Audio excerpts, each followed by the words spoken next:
నీవు ఆ నినివే పట్టణస్థులను చూచి వారి కొరకు ఒక ప్రవక్తను పంపి వారందరినీ కూడా ప్రభు నీతిమంతులుగా తీర్చుటకు మరలా మారు మనస్సును పొందుకునే ఒక మంచి అవకాశాన్ని మీరు వారికి దయచేశారు యేసయ్యా. నాయనా, నీవు కృప చూపించినప్పుడు, నువ్వు ప్రేమ కలిగి ఉన్నప్పుడు పాడైపోతున్నటువంటి ప్రజల మధ్యలోనికి ఎల్లవెళ్ళడానికి ఒక దూతను పంపుతూనే ఉంటున్నావయ్యా. నువ్వు దూతను పంపుచున్న ప్రతిసారి ఆ ప్రజల పైన నువ్వు కనపరుచుచున్న ప్రేమకు కృపకు సాదృశ్యముగా ఈ గొప్ప కార్యములు ఉంటుండగా నాయనా, ఈ ప్రజల మధ్యలోనికి నాయనా మరలా తండ్రి యేసయ్యా నీవే దిగి వచ్చి ఈ కాల గడియపు వర్తమానము గుండా ఏ వాక్కులైతే మాకు నా తండ్రి ప్రభును దయచేసి ఉన్నావో ఆ వాక్కులన్నిటినీ కూడా ప్రభు ఈ సమయంలో నీ చిత్తానుసారముగా ఏ సంగతులు బయలుపరచడానికి నువ్వు ఉద్దేశించి ఉంటివో వాటన్నిటినీ కూడా ఈ చిన్న మంద మధ్యలో ప్రభును ప్రవేశపెట్టమని ప్రార్థిస్తా ఉంటున్నాను నాయన. మేమైతే అల్పులము, అయోగ్యులము, దేనికి కూడా పనికిరాని వారమయ్యా. మాలో ఏ మంచి కూడా లేదని మేము ఒప్పుకొనిచున్నాము నా తండ్రి. మాలో ఏదైనా మంచి ఉందంటే అది కేవలం నీ ఆత్మ వలన మాత్రమే మాలో సాధ్యమైంది ప్రభువా. మేము నీతిమంతులుగా పిలువబడుచున్నాము అంటే నీతిమంతుడు అయినటువంటి నిన్ను మేము ధరించుకొనడం వలన మాత్రమే నీతిమంతులం అయ్యామయ్యా. నీ ఉన్నతమైనటువంటి కృప ప్రభ జీవము కంటే గొప్పది కనుక ఇదిగో ఆ కృప కిందికి మరొకసారి మేము వస్తా ఉంటున్నాం యేసయ్యా. మా స్వనీతిని కానీ మా జ్ఞానమును కానీ మేము ఆధారం చేసుకున్నట్టు లేదు ప్రభువా. మా స్వశక్తిని అంత మాత్రం మేము నమ్ముటలేదు యేసయ్యా. మేము కేవలం ప్రభువా నీవిచ్చినటువంటి కృప పైన, నీ ప్రణాళిక పైన, నీ గుణలక్షణముల పైన మాత్రమే ఆధారపడి ఉంటున్నాం యేసయ్యా. మా పట్ల ప్రభువు కనికరము చూపమని ప్రార్థిస్తా ఉన్నాము. ఈ చిన్న మందును జ్ఞాపకము చేసుకోమని ప్రార్థిస్తా ఉంటున్నాము. ఇక్కడ ఈ సమకూర్పుకు కారణమైన ఉద్దేశ లక్ష్యాలు నెరవేర్పు జరిగించమని ప్రార్థిస్తా ఉంటున్నాం ప్రభువా. నాయన, నిజముగానే నీ జీవపు వాక్యం ఎరుగక నశించిపోవచ్చున్నటువంటి ప్రజలు ఎంతో మంది ఉంటుండగా ఈ ప్రజల మధ్యలోనికి నీ జీవపు వాక్కుల్ని వెదజల్లుటకే నువ్వు ఏర్పాటు చేసిన నీ ప్రణాళికను బట్టి వందనాలు యేసయ్యా. నాయ తండ్రి, ఆయన దయచేసి మంద పట్ల కనికరపడేటువంటి గొప్ప కాపరివి నువ్వు. మందలో నుంచి గొర్రెపోతుంటే ప్రభా నాయన జీతగాడి వల్ల చూస్తూ ఉండేవాడవు కాదేసయ్యా. నువ్వు మంద చెదిరిపోతుంటే సంతోషపడేటువంటి కాపరివి కాదేసయ్యా. ఈ మందను బలపరచమని ప్రార్థిస్తా ఉంటున్నాము. ఈ మందను ప్రభు నాణ్యతలో పెంచమని ప్రార్థిస్తా ఉంటున్నాము. ఈ మాటలు ప్రతి ఒక్కరి హృదయాలలోకి చొచ్చుకొని పోరుగా నీ ఆత్మాభిషేకం దయచమని ప్రార్థిస్తా ఉంటున్నాము. ఆయన వినబడు వాక్కులు ప్రభు అది వినుటలో సామాన్యతలో కానీ సంక్లిష్టతలో కానీ అది ఏ రీతిగా మా మధ్యలో బయలుపరచబోతున్నా మాకు తెలియదు. కానీ మేము ఎరుగునదలయ్యి ఒకటే ప్రభు, నువ్వు బయలుపరిచే సమస్తము మాదై ఉన్నది యేసయ్యా. నీ సకల ఐశ్వర్యములకు ప్రభు వారసులుగా నువ్వు మమ్మల్ని ఎన్నుకున్నావా నమ్ముతా ఉన్నాం ప్రభు. దయచేసి నాయ తండ్రి, మేమందరం కోరుచున్నదల ఒకటే నాయన, ఇదిగో నువ్వు చేపను అడిగినప్పుడు నువ్వు చేపను దయచేసే దేవుడు అయ్యా. ఇదిగో ఈ సమయంలో నీ పరిశుద్ధాత్మను అడుగుతా ఉన్నాము కనుక నీ పరిశుద్ధాత్మను మా పైన కుమరించమని ప్రార్థన చేస్తా ఉన్నాం నాయన. దయచేసి నాయన, నేనైతే అల్పుడను అయోగ్యుడను ప్రభువా. నా తండ్రి వేసే తీరమందున్నటువంటి ఇసుకలో ఒక చిన్న రేణు వంటి వాడను ప్రభువా. కానీ నీ ఆత్మ వలన నా తండ్రి ప్రభువా నన్ను బలమైనటువంటి తండ్రి ఒక పాత్రగా వాడుకోమని ప్రార్థిస్తా ఉంటున్నాము. నీ యొక్క బోధింపదగిన ఆత్మ నాలో ఉంచమని ప్రార్థిస్తా ఉంటున్నాము. గ్రహింపు శక్తిని పిల్లలో ఉంచమని ప్రార్థిస్తా ఉంటున్నాము. ప్రతి ఒక్కరి హృదయాలు కదిలించమని, ప్రతి ఒక్కరు పొందుకోవలసినటువంటి ఈ కాలగడియ వర్తమాన సత్యాన్ని పొందుకున్నట్లుగా కృప చూపించమని ప్రభు అయిన యేసుక్రీస్తు నామములో ప్రార్థన చేయుచున్నాము. ఆమేన్. కూర్చోండి.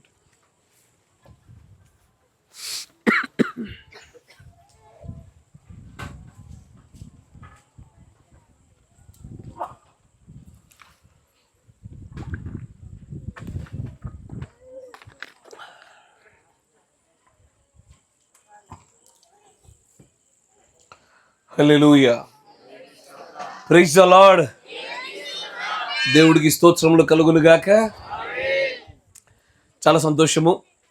మొట్టమొదటిగా కూడి వచ్చినటువంటి మీ అందరికీ కూడా నా హృదయపూర్వకమైన వందనాలు మరి శుభములు తెలియజేస్తా ఉన్నాను. దేవుడు మిమ్మల్ని అందరినీ కూడా దీవించును గాక. ప్రభు యొక్క అద్భుతమైన కృప మా ప్రయాణంలో కూడా ఎంతగానో తోడుగా ఉన్నది. దాని వలననే మేము క్షేమముగాను అత్యధికమైన నూతన బలముతో మీ మధ్యలోకి ఇలా రాగలిగాం మేమందరం కూడా. అంతేకాకుండా ఈ స్థలానికి బహుకాలం నుంచి రావాలన్న కోరిక కలిగి ఉన్నప్పటికీ కూడా అన్నిటిని నిర్ణయించేది ప్రభువే. ఇప్పుడు ప్రభు యొక్క చిత్తములో ఇలాగూ కలుసుకోవడానికి ఆయన ఇచ్చిన అనుమతిని బట్టి మిమ్ములను, ఈ ప్రాంతమును, ఈ సమూహముతో కలిసి దేవుని ఆరాధించడానికి ఇచ్చిన గొప్ప అవకాశాన్ని బట్టి దేవుడి నామం గణపరచబడును గాక. ఎక్కడైనా సరే గణపరచబడాలంటే అక్కడ గణపరచబడవలసింది కేవలం యేసు ప్రభు ఒక్కరే. ఎక్కడైనా ఘనమైన ఆహ్వానం లభించాలంటే అది లభించాల్సింది కూడా ప్రభువుని యేసుక్రీస్తుకు మాత్రమే. ఆమేన్. చాలా మంచిది. ప్రయాణంలో ఇంత దూరం ప్రయాణం చేయడము మేము మొదటిసారి. కానీ ఈ ప్రాంతం నుంచి వస్తున్నటువంటి ఈ చిన్న సమూహం ఏదైతే ఉన్నదో, సమూహమా, నేనైతే నీకు మాట చెప్తాను. నేను వర్తమానంలోకి వెళ్ళడానికంటే మునుపుగా దేవుడు మిమ్మల్ని దీవించును గాక. మీరు చేయించున్నటువంటి ప్రయాసము, మీరు పడుతున్నటువంటి ఈ కష్టము ఊరికే పోదు. మన ప్రభు ఎలాంటి వాడో తెలుసా? గిన్నెడు చన్నీళ్ళు ఇస్తే లెక్క చూసుకునేవాడు ఆయన. దానికి తగిన ప్రతిఫలాలు ఇచ్చేటువంటి గొప్ప దేవుడైన ఆయన. నీతి న్యాయాలు ఎలా ఉంటాయంటే రేణువు కూడా తప్పిపోకూడదయ్యా. అంత చక్కగా మనం చేసే పనులకు ఆయన ప్రతికార్యముగా మనకు మేలులు చేస్తాడు. అలాంటిది ఆయన నిమిత్తం మనం చేస్తున్నటువంటి ప్రయాణాలు కావచ్చు, కోల్పోతున్న సమయాలు కావచ్చు, వెచ్చించుచున్న ధనాలు కావచ్చు, ఎదుర్కొంటున్న సమస్యలు కావచ్చు, అన్నింటిలో కూడా ఒక రోజున నీ ప్రతి బాష్ప బిందువును తండ్రి తుడుస్తాడయ్యా. ఈ చిన్న సమూహాన్ని దేవుడు దీవించును గాక. చాలా మంచిది. నేను ఎక్కువగా వాక్యంలోనే సమయాన్ని గడపడానికి ఇష్టపడతా ఉంటాను. ఎందుకంటే మన ఆనందం వాక్యమే, మన స్వస్థత వాక్యమే, మన జీవం కూడా వాక్యమే కనుక వాక్యం కూడా ముందుకు సాగిపోదాం. మనందరం కూడా మన పరిశుద్ధ గ్రంథమును తెరుద్దాం.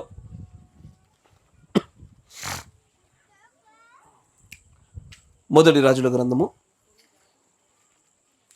22వ అధ్యాయము.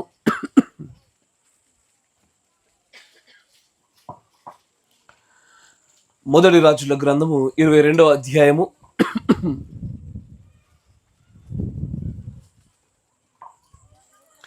మొదటి వచనం నుంచి చదవబడుచుండగా జాగ్రత్తగా గమనించండి. మొదటి రాజుల గ్రంథం 22వ అధ్యాయము మొదటి వచనం నుంచి చదవబడుచున్న జాగ్రత్తగా గమనించండి.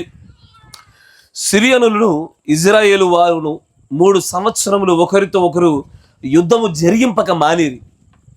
3వ సంవత్సరమందు యూదా రాజు అయిన యెహోషాపాతు బయలుదేరి ఇజ్రాయేలు రాజు వద్దకు రాగా, ఇజ్రాయేలు రాజు తన సేవకులను పిలిపించి, రామోత్ గిలాదు మనదని మీరు ఎరుగుదురు.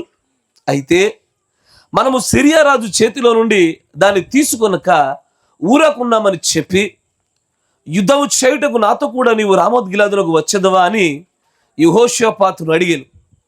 అందుకు యెహోషాపాతు, నేను నీ వాడనే, నా జనులు నీ జనులే, నా గుర్రములు నీ గుర్రములే అని ఇజ్రాయేలు రాజుతో చెప్పెను.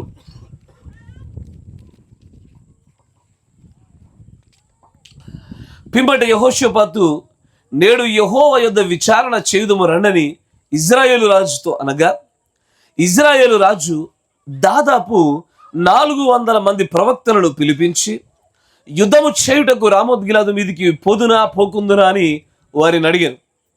అందుకు యెహోవా, దానిని రాజైన నీ చేతికి అప్పగించును గనుక పొండని వారు చెప్పిరి. గాని యెహోషాపాతు విచారణ చేయుటకై వీరు తప్ప యెహోవా ప్రవక్తలలో ఒకడైనను ఇక్కడ లేడా అని అడిగారు. అందుకు ఇజ్రాయేలు రాజు, ఇమ్లా కుమారుడైన మికాయాను ఒకడున్నాడు, అతడి ద్వారా మనము యెహోవా యొద్ద విచారణ చేయవచ్చును గాని అతడు నన్ను గురించి మేలు ప్రకటింపగా కీడే ప్రకటించును గనుక అతని యందు నాకు ద్వేషము కలదని యెహోషాపాతుతో అనగా, యెహోషాపాతు రాజు అయిన మీరు అలాగనవద్దనడు.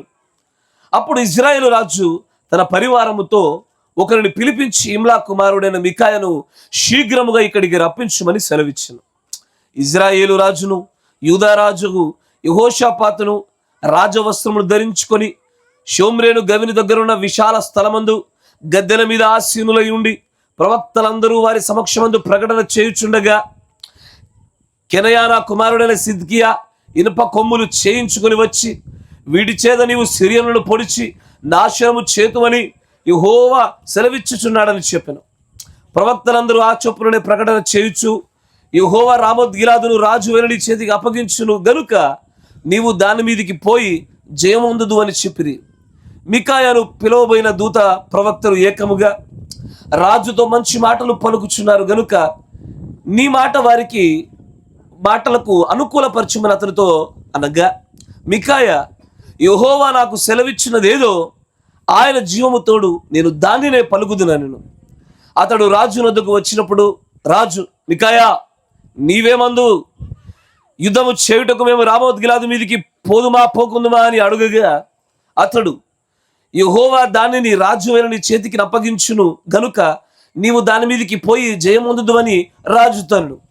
అందుకు రాజు, నీ చేత ప్రమాణము చేయించి యెహోవా నామమును బట్టి నిజమైన మాటలు నీవు నాతో పలకవలసినది నేనెన్ని మార్లు నీతో చెప్పి తిని అని రాజు సెలవీయగా, అతడు ఇజ్రాయేలులందరూ కాపర్లే లేని గొర్రెల వలె కొండల మీద చెదిరి ఉండడం నేను చూచి తిని, వారి యజమానుడు లేడు, ఎవరి ఇంటికి వారు సమాధానముగా వెళ్ళవలసిన దని యెహోవా సెలవిచ్చినని చెప్పాను.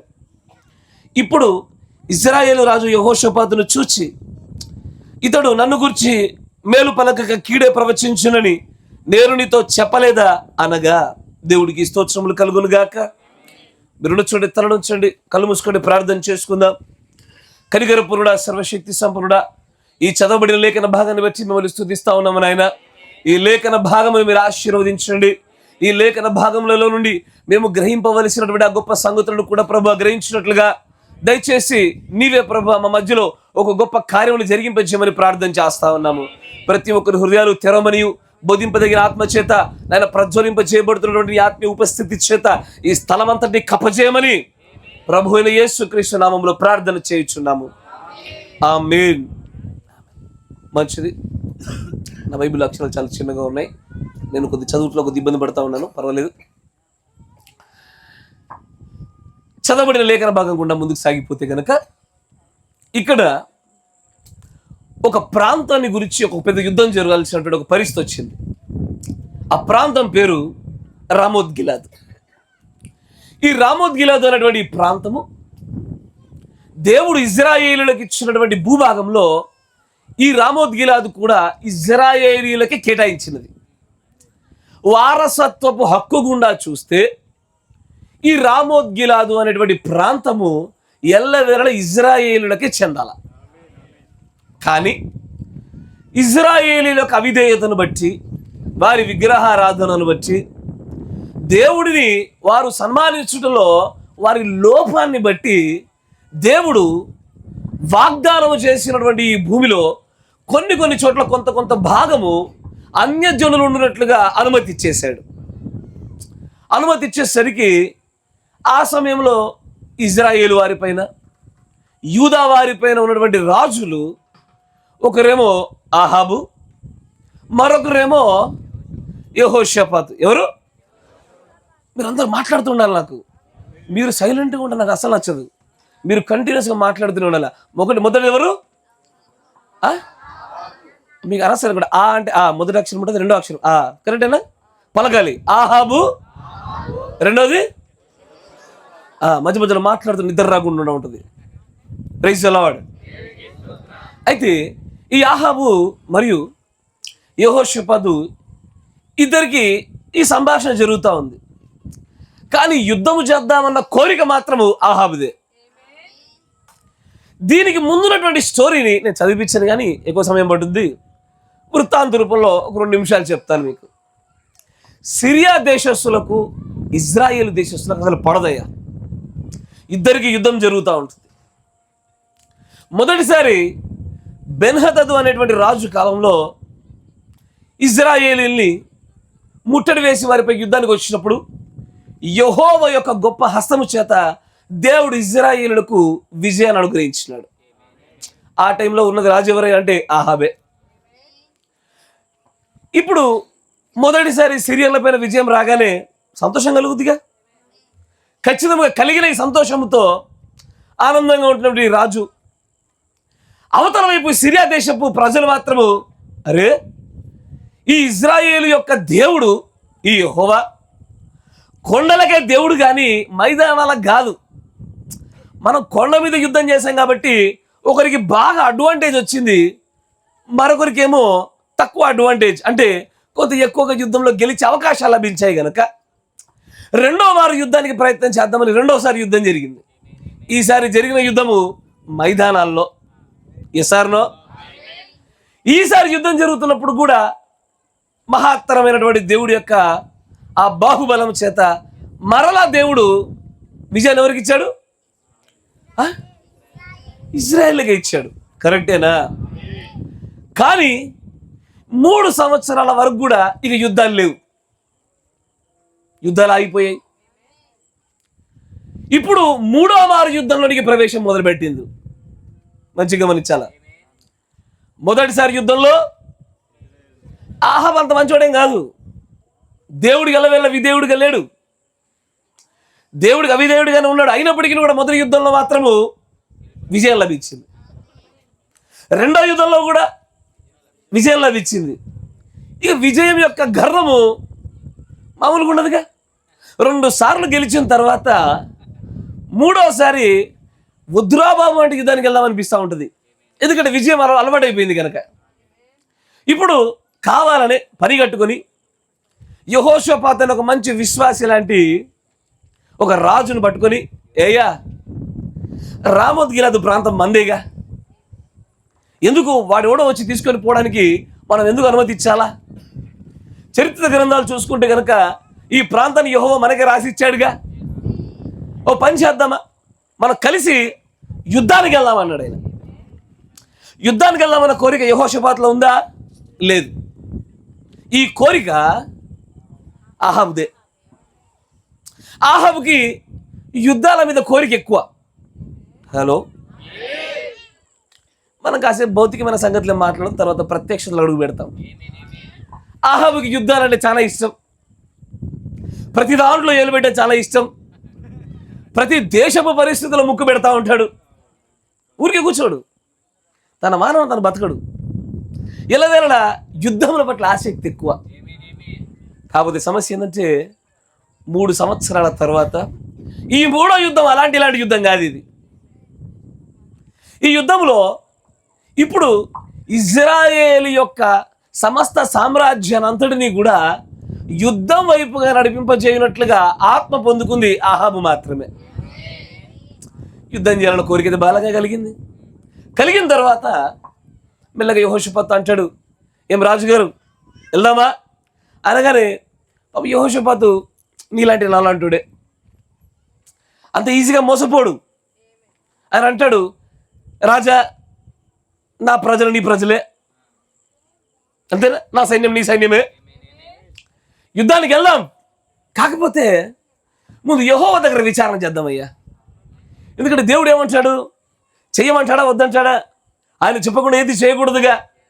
ఆయన చెప్పని దాన్ని చేసినప్పుడు మేలు పొందుకోవడం అనేది అసాధ్యమే. కనుక దేవుడి దగ్గర ఒకసారి విచారణ చేద్దామయ్యా అన్నాడు. అనగానే ఆహాబు కూడా వెల్ ప్రిపేర్డ్ ఫెలో, చాలా చక్కగా సిద్ధపాటున్నటువంటి వ్యక్తి ఆయన. అతడు దానికేం భాగ్యమయ్యా, దానికేం లోటేమీ లేదు, ఇదిగో నా దగ్గర 400 మంది ప్రవక్తలు వచ్చారు చూడని 400 మంది రంగం మీద దించినాడు. 400 మంది ముక్త కంఠంతో. మీరన్న అందరు కలిసి ఒక్కసారి ఆమెనని చెప్పట్లేదు, కానీ వాళ్ళు మాత్రం అందరు కలిసి ఒక మాట చెప్తున్నారు. హలో, ఇప్పుడు వస్తాయి ఆమెన్లు. ఎజర్ను మీరన్నా మనమన్నా ఏకకంఠంలో కొంచెం లోపం ఉందేమో, కానీ వాళ్ళు మాత్రము ఒకే ఒక స్వరం, ఒకే ఒక కంఠంతో, రాజా యెహోవా వారిని చేతకు అప్పగిస్తాడు, పద యుద్ధానికి అనగానే ఆహాబు గారు ఇప్పటికే 2 యుద్ధాల్లో విజయము, 400 మంది ప్రవక్తల మాట, మళ్ళీ యెహోషాపాతు తోడు, సైన్య బలం అధికమైపోయింది. ఇక మామూలు గర్వం ఉండదు ఇక. Yes sir no. ఇట్లాంటి పరిస్థితుల్లో ఉండగా ఎందుకు యెహోషాపాతు గారికి ఎక్కడో కొంచెం తేడా కనబడతా ఉంది. అంటాడు, ఈ 400 మంది ప్రవక్తలు ఉన్నా కానీ రాజా ఇంకెవరు లేరా అన్నాడు. అయ్యా 400 మంది ఉన్నా కానీ ఇంకెవరు లేరా అన్నాడు. ఈ మాట అనగానే ఒక్కరున్నారు. ఎవరయ్యా? ఇమ్లా కుమారుడైనటువంటి మికాయా అని ఒక వ్యక్తి ఉన్నాడు. కానీ ప్రాబ్లం ఏంటంటే నాకు అనుకూలంగా అసలు మాట్లాడు.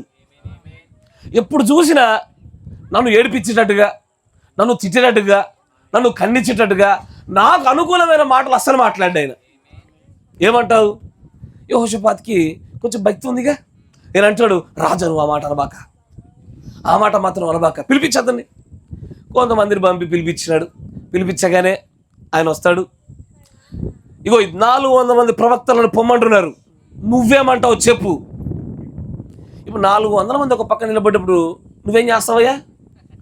మనకెందుకు వచ్చిన బాధరా బాబు? వేరుగా ఉండి నరకబడడం కన్నా ఈ 401 ప్రవక్త అయిపోద్దిగా అనిపిస్తూ ఉంటుంది. కానీ ఈయన అలాంటి ప్రవక్త కాదుగా. ఈయన యెహోవా ఏది సెలవిస్తే అదే చెప్తాడు. యెహోవా అవునంటే అవునంటాడు, కాదంటే కాదంటాడు ఆయన. ఇప్పుడు యెహోవా సెలవిచ్చినటువంటి ఒక అద్భుతమైనటువంటి ప్రత్యక్ష ద్వారా ఒక మాట అంటాడు, రాజా నాకెందుకో విజయము అది ఎట్లాంటిది ఏం కనబడతలా, నా కంటికి ఏం కనబడుతుందో తెలుసా?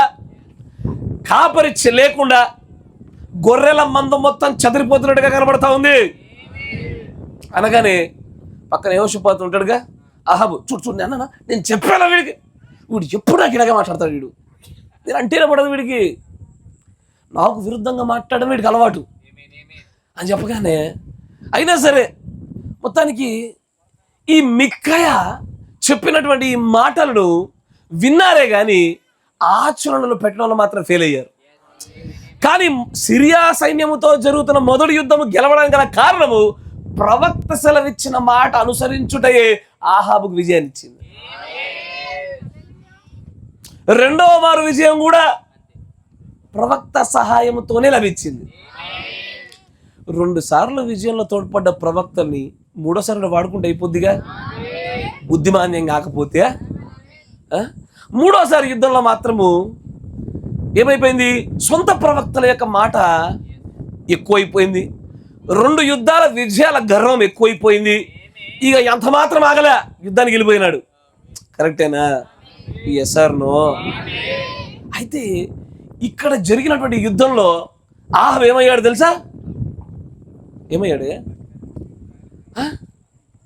ఏమయ్యాడు? మూడోసారి కూడా అద్భుతమైన విజయము లభించలే. ఈసారి సమీకరణాలు మారిపోయాయిగా, విజయం లభించలా. ఏమైంది మరి ఇక్కడ జాగ్రత్తగా గమనించండి. ఇప్పుడు ఇదిగో నువ్వు ఖచ్చితంగా యుద్ధానికి వెళ్ళు, యెహోవా నీకు తోడుంటాడు, నీకు విజయం లభిస్తుంది అని ఆ 400 మంది ప్రవక్తలు మాట్లాడడానికి ఒక ప్రత్యేక కారణం ఉంది. ఏంటా ప్రత్యేక కారణము అంటే, యెహోవా యొద్ద నుంచి అనుమతి పొందుట వలన ఒక దురాత్మ వారిపైకి అప్పచెప్పబడ్డది. కరెక్టేనా? మంచిగా గమనించాలా. ఇప్పుడు దాకా మీరు చక్కగా అయ్యా వృత్తాంతం అంతా విన్నారు, అయిపోయిందా? పునః అయిపోయింది. ఇక పిల్లర్లు వేసుకుందాం కాసేపు. ఇక అయ్యా నిద్రలు పోతే పిల్లలు రావు, పిల్లలు పడాలంటే చాలా ఆసక్తిగా ఉండాలి. ఇప్పుడు ఎంటైర్ స్టోరీలో మీరు గమనించవలసినటువంటి 3 ప్రధానమైన సంగతులు ఉన్నాయి ఎంటైర్ స్టోరీలో. ఒకటి, ఆహాబు యెహోషాపాతు ఇద్దరు కలిసి యుద్ధానికి పోవుచున్నటువంటి ఒక రాజకీయపు ఆత్మను చూడగలగాల. మొదటిది, ఆహాబు యెహోషాపాతు ఇరువురు కలిసి యుద్ధానికి పురికొల్పబడుతూ ఏకమై వారు వెలుచున్నటువంటి ఆ రాజకీయపు ఆత్మ నడిపింపు చూడగలగాల. ఒకటి. రెండోది, ఆహాబు క్రింద ఉన్నటువంటి 400 మంది ప్రవక్తల యొక్క, మంచిగా గమనించాలా, ప్రవక్తల యొక్క ఆ శక్తిని చూడగలగాల. ఇది భక్తి అనేటువంటి శక్తి కలిగింది కానీ తప్పుడు భక్తి శక్తి. కరెక్టేనా? Yes or no? ఇది ఏ శక్తి అంటే దైవ శక్తిలానే కనబడుతుంది కానీ వీరు అబద్ధ ప్రవక్తలు. Yes or no? తర్వాత మీరు చూడవలసిన 3వ సంగతి ఏంటి అంటే, వీరు అబద్ధం ఆడినట్లుగా అనుమతి ఇచ్చింది ఎవరై అంటే యెహోవాయే. దేనికి? ఆ పాతాళంలో నుంచి ఒక దురాత్మ బయటకు వచ్చి వీరు అబద్ధం ఆడినట్లుగా దేవుడు అనుమతి ఇచ్చినాడు. దేవుడు అలాంటి పని కూడా చేస్తాడా? దేవుడు అనుమతిస్తాడా? అయ్యా, దేవుడు ఏం చేస్తానంటే పాతాళంలో ఉండేటువంటి ఒక ఆత్మను, అప్పటి వరకు బంధించబడిన ఒక ఆత్మను ఏం చేశాడంటే వదిలేశాడు. వింటున్నారా? ఇప్పుడు ఏం జరిగింది? ఒక దయ్యపు శక్తి బయటకు ఉత్పత్తి అయింది. కరెక్టేనా? ఇప్పుడు ఈ ఎంటైర్ స్టోరీలో ఈ మూడు శక్తులు ఆహాబు యొక్క మరణానికి కారణమైనవి. ఒకటి రాజకీయపు శక్తి, 2 దయ్యపు శక్తి, 3 మత శక్తి. కరెక్టేనా? ఈ 3 శక్తులు విలీనమైన చోట ఖచ్చితంగా అపజయం లభిస్తుంది. కానీ ఈ 3 శక్తులు ఆహాబు ఉన్న చోట మాత్రమే పనిచేయడం ప్రారంభించలా. ఇవే 3 శక్తులు ఎక్కడైతే సృష్టింపబడక మురిపే పరలోకంలో యుద్ధం ప్రారంభమైందో అక్కడి నుండి మొదలుకొని అరవగిద్దోను వరకు కూడా ఈ 3 శక్తులు కలిసి ఎలవేళ ప్రయాణం చేస్తూనే ఉంటున్నాయి. మాట జాగ్రత్త వినాలా. 1 రాజకీయపు శక్తి, 2 దయ్యపు శక్తి, 3 మత శక్తి. ఈ 3 మన కంటికి కనబడేటివి కావు. ఇవి ఎలా ఉంటుందంటే పొద్దున్న లేచి పేపర్ చదవగానే ఓహో పలానా పార్టీ ఒక ఆయన ఇటుపక్క నుంచి అటుపక్క జంప్ అయ్యాడా, ఓకే ఇప్పుడు జరిగేదే కదా అనుకుంటావు. అది ఈ పార్టీ కావచ్చు ఇంకో పార్టీ గెలిచిందా, ఓకే నార్మలే కదా, ఒకరు గెలవడం ఒకరు ఓడిపోవడం అనుకుంటావు. కానీ వాటి వెనకాల ద స్పిరిట్ ఆఫ్ పాలిటిక్స్, రాజకీయపు అనే ఆత్మ ఆ సమీకరణాలు మార్చేస్తూ ఉంటుంది. మతము సంబంధించినటువంటి భక్తికి సంబంధించినటువంటి విషయాలు అంతే. ఇవి కూడా ఈ ఆత్మ ఆధీనంలోనే జరిగించబడతాయి. రెండవది ఇక దయ్యపు శక్తుల గురించి కూడా అంతే. పాతాళంలో ఆ 5వ పరిమాణంలో ఉండేటి వదిలివేయబడినటువంటి ఆత్మల ప్రభావమే ఈ రోజున మనమంతా ఈరోజు ఎదుర్కొనేది కూడా. ఎస్ఆర్నో ఈ 3 శక్తులు ఆహాబు, యెహోషాపాతు, సిరియా దేశంపైకి యుద్ధానికి వెళ్ళినప్పుడు వాటి మధ్యలో పనిచేసినటువంటి గొప్ప శక్తులు ఇవి. కరెక్టేనా? ఇప్పుడు మీకు ఒక లేఖనాన్ని చూపిస్తా. ప్రకటన గ్రంథము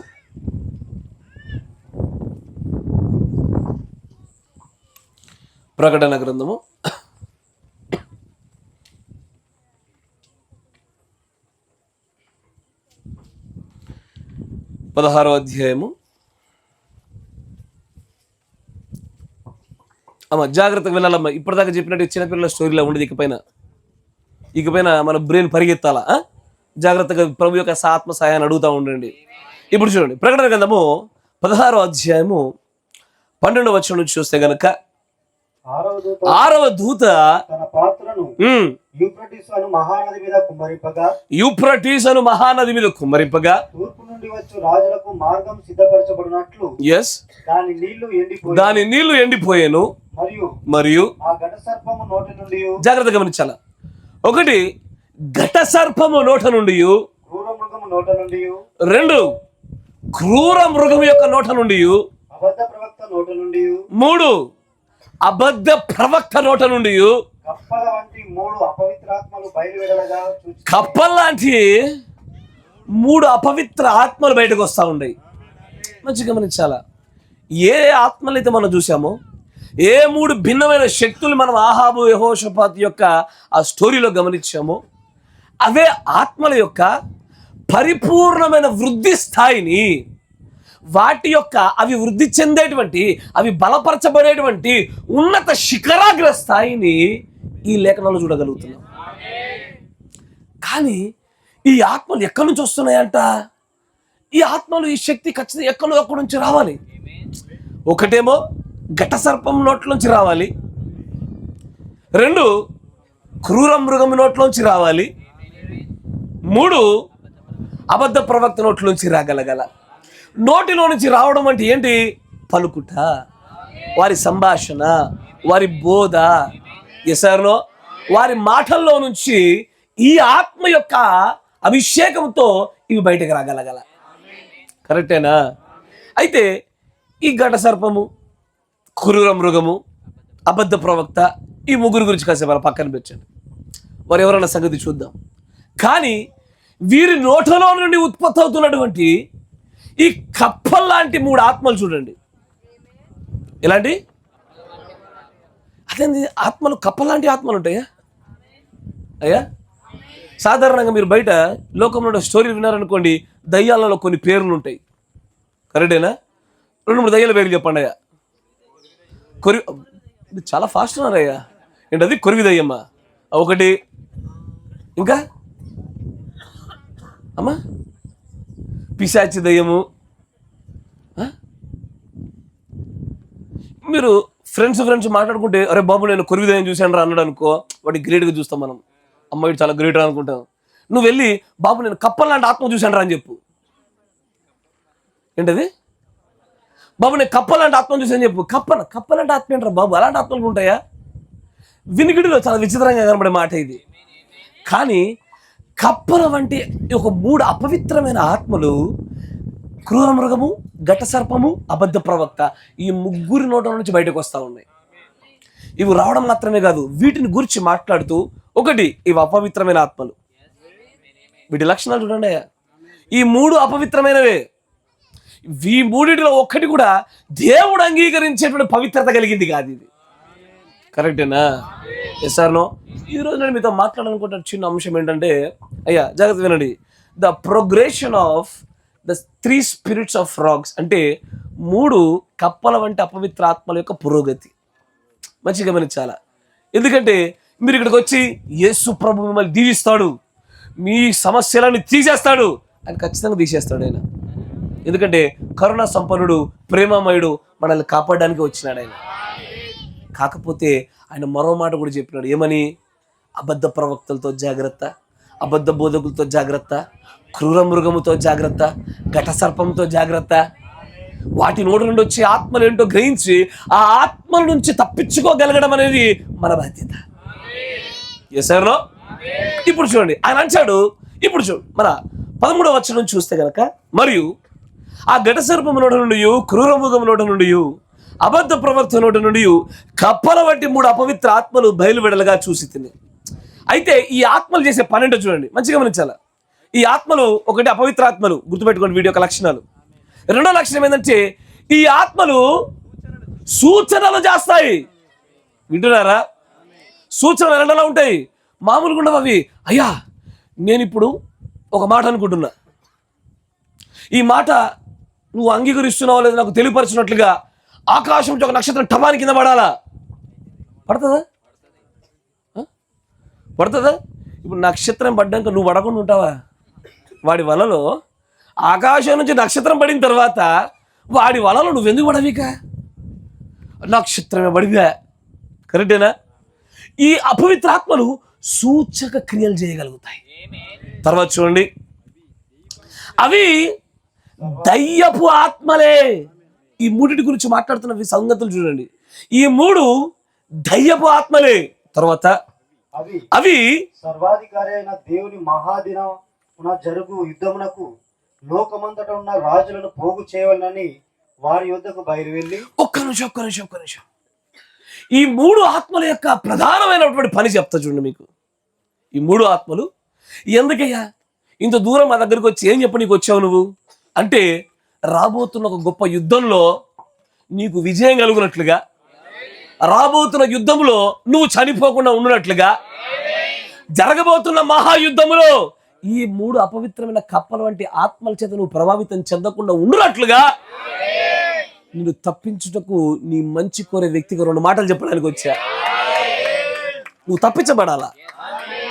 ఎందుకంటే దేవుడు అందరినీ బాగుండాలనే కోరుకుంటాడు. అందరూ తన రాజ్యంలో ఆశపడతాడు. ఎవ్వరు కూడా ఈ ఆత్మల చేత ప్రభావితం చెందాలని ఆయన కోరుకోవట్లే. కానీ ఏంది ఆ కప్పలు, ఏంది ఆత్మలు, ఇంత ఓపిక మాకు ఎక్కడిది? మేము కష్టపడుతున్నామా? పంట పొలాలు చేస్తున్నామా? ఉద్యోగ వ్యాపారాలు చేస్తున్నామా? పిల్లల్ని పోషిస్తూ స్కూల్ ఫీజు కడుతున్నామా? రాకపోకలు చేస్తున్నామా? దినం గడిచిపోయిందా? అయిపోయింది. నువ్వు నీ పని నువ్వు చేసుకుంటున్నావు. నీకంటే ఎక్కువగా ఈ 3 ఆత్మలు పనిచేస్తూ ఉన్నాయి. కష్టపడుటలో నీకంటే బాగా శ్రద్ధ కలిగి పనిచేయగలిగేవి ఈ 3 అపవిత్ర ఆత్మలు. ఇవేం చేస్తా ఉన్నాయి అంటే, సర్వాధికారి అయిన దేవుడి యొక్క మహాదినము కొరకు ఈ భూమి మీద ఉండేటువంటి రాజులందరినీ కూడా యుద్ధం కోసం పోగు చేస్తాయి ఇవి. సార్ ఒక చిన్న ఉదాహరణ చెప్తా మీకు, సో దాట్ మీకు దీని ప్రియారిటీ, దీని యొక్క విశిష్టత మీకు అర్థం కాగలగాల. ఇప్పుడు ఈ తెనాలి ప్రాంతంలో ఇంత భూభాగం ఉందయ్యా, కరెక్టేనా? మనది కాదు కానీ ఉందిగా. డబ్బులుంటే కొనుక్కోవచ్చు. కరెక్టేనా? డబ్బులు ఇచ్చినా కొనుగోలు చేయలేనటువంటి అత్యంత వివాదాస్పదమైన భూమి ఏదైనా ఉందంటే అయ్యా ఈ మొత్తం గ్రహంలో అది యెరూషలేంలో ఉంది. కరెక్టేనా? యెరూషలేంలోనే అత్యంత వివాదాస్పదమైన భూమి. ముస్లిం సహోదరులు మాకు కావాలని, మాదిరా బాబని ఇజ్రాయేల్ ప్రజలు, యూదుల ప్రజలు, బాబు మీరు కొట్టుకుంటారు నాయన, ఒక రోజున దానిలో నివసించేది మాత్రం మేమని క్రైస్తవులు అందరూ అదే స్థలం పైన కన్నేశారు. అంత ప్రాముఖ్యమైనది అది. తిప్పి కొడితే ఎంత ఉంటుంది అంటే 10 ఎకరాలు కూడా ఉండదు. మళ్ళీ అది ఆలయము 10 ఎకరాలు కూడా ఉండదు. ఈ 10 ఎకరాల భూమి కూడా లేనటువంటి చిన్న విస్తీర్ణ స్థలం కొరకు ఈ 3 అపవిత్ర ఆత్మలు ఏం చేస్తామంటే భూమి మీద ఉన్న ఒక్కొక్క రాజుని, రాజు అంటే మీకు అర్థం కావట్లేదు కదా, ఒక్కొక్క దేశ అధ్యక్షుణ్ణి, ఒక్కొక్క రాజ్యపు సైన్యాధిపతుల్ని, ఒక్కొక్క సైన్యాన్ని మెల్లగా ప్రేరేపిస్తా ఉన్నాయి, సమకూరుస్తున్నాయి. మెల్లగా సమకూరుస్తూ యుద్ధం వైపు తీసుకెళ్తా ఉన్నాయి. మనం చాయ్ హోటల్ దగ్గర కూర్చొని మాట్లాడుకుంటే ఏమైంది, ఇజ్రాయెల్ బాంబేసిందా, చచ్చాడా, ఓకే అంతేనా అనుకుంటాం మనం. ఆయన దాని వెనకాల ఈ 3 కప్పల వంటి ఆత్మల ప్రభావాలు ఉందన్న సంగతి ఈ రోజు నీకు కనబడాలా. ఒక చిన్న భూభాగం గురించి హమాస్ అని ఒక చిన్న గుంపు యుద్ధం మొదలుపెట్టింది. కరెక్టేనా? చిన్న యుద్ధం. ఈ హమాస్ అనేటువంటి యుద్ధంలో ఇది చేసేటువంటి యుద్ధానికి పెట్టిన పేరేంటిది? ఆపరేషన్ అల్ అక్సా. అంతేనా? అల్ అక్సా అని ఒక చిన్న యుద్ధము. ఇది చిన్నగా అయిపోతుందేమో అనుకున్నారు, కానీ ఇక్కడ నుంచి ఏం జరిగింది? ఇజ్రాయేలుకి హమాస్కి జరుగుతున్న యుద్ధంలో హమాస్ పక్షాన ఇరాన్ వెళ్ళిపోయింది, ముస్లిం సహోదరుల దేశాలు వెళ్ళిపోయినాయి. ఇజ్రాయెల్ పక్షాన చెప్పాలి ద మోస్ట్ ఫేమస్ అహాబు గారు. ఎవరది? అమెరికా. ఎప్పుడు ఇజ్రాయెల్కి ఆహాబ్ అయినటువంటి అమెరికా ఎందుకు తోడ్పడుతుంది చెప్పండి అయ్యా? ఎందుకు సపోర్ట్ చేస్తుంది అయ్యా? కరెంటా? దేవుడా? అమెరికాలో జరిగేటువంటి ఎలక్షన్స్లలో విపరీతమైన ఫండ్స్ ఇన్వెస్ట్ చేసేది ఇజ్రాయేలే. అత్యంత భీకరమైనటువంటి మొత్తంలో, చాలా పెద్ద మొత్తంలో. ఇవన్నీ కూడా రాజకీయాల్లో కనబడతా ఉన్నాయి, కానీ ఇవన్నీ జరిగించేది ఎవరయ్యా అంటే వెనకుండి తెర వెనకాల డైరెక్టర్లు ఈ ముగ్గురే. ఏ ముగ్గురు? కప్పల్లాంటి ఆత్మలే. ఇది ఒక దేశాన్ని చేర్చింది, మరో దేశాన్ని చేర్చింది, చేర్చి లాస్ట్కి యెహోవా యొక్క సర్వాధికారణ ఆ యొక్క మహాదినం అంటున్నారు. చూసారా? ఏందా మహాదినము? బైబిల్లో మహాదినం అన్నదానికి చాలా అర్థాలు ఉన్నాయి. ఒకటి, తీర్పు దినానికి మహాదినం అని పేరు. కరెక్టేనా? Yes or no? పరిపూర్ణమైన వాక్యం బయలుపరచబడే దినానికి కూడా మహాదినం అని పేరే. రెండోది, యుద్ధములు తీవ్రతరమైన స్థాయిలో జరిగించబడి ఆ 3వ అయ్యో అయినటువంటి అరమగిద్దోను కూడా మహాదినమే. వింటున్నారా?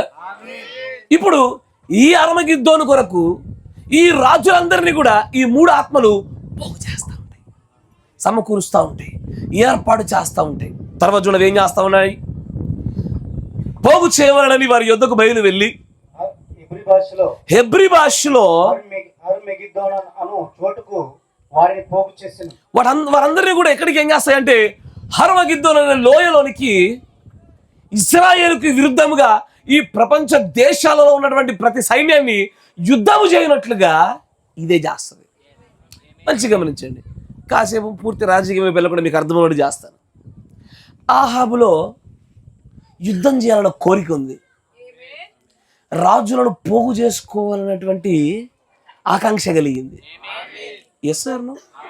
యుద్ధం చేయాలన్న కోరిక ఆహాబుదే. యెహోషాపాతుతో జత కట్టి సమకూర్చి యుద్ధానికి వెళ్ళాలని చేసిన ప్రయత్నము ఆహాబుదే. కరెక్టేనా? Yes or no? ఇక్కడ ఏ స్పిరిట్స్ అయితే రాబోతున్నటువంటి దినాల్లో 6వ 7వ పాత్ర మధ్యలో జరగాలో అదే ఆత్మ కార్యాలు దానికంటే ముందుగానే మన పాత నిబంధనలు జరుగుతూ వస్తున్నాయని చూడగలుగుతున్నాం.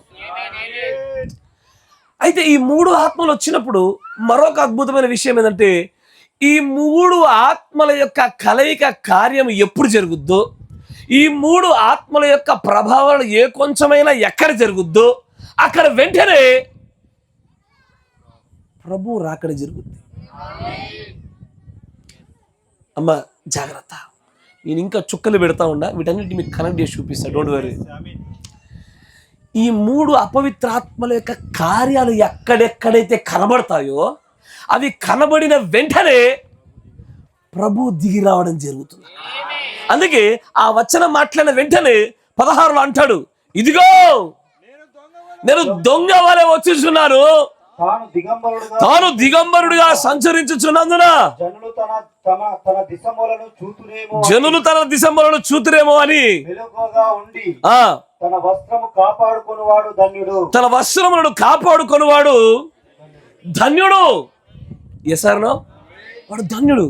ఇది 6వ 7వ పాత్ర మధ్యలో తన రాకడం గురించి మాట్లాడుతున్నాడు ఆయన. ఇది 7వ పాత్ర అయినాక మాట్లాడొచ్చుగా, పాత్రలన్నిటికంటే ముందే మాట్లాడొచ్చుగా. కానీ ఈ 3 అపవిత్రాత్మల యొక్క కప్పల వంటి వీటి శక్తి పరిపూర్ణమైనటువంటి బయలుపాటు జరగగానే వెంటనే ప్రభు యొక్క రాకడతో సంబంధం కలిగి ఉంటుంది. ఇక్కడ మీరు వింటున్నారా? ఈ 3 అపవిత్రాత్మలు ఏం చేస్తాయి?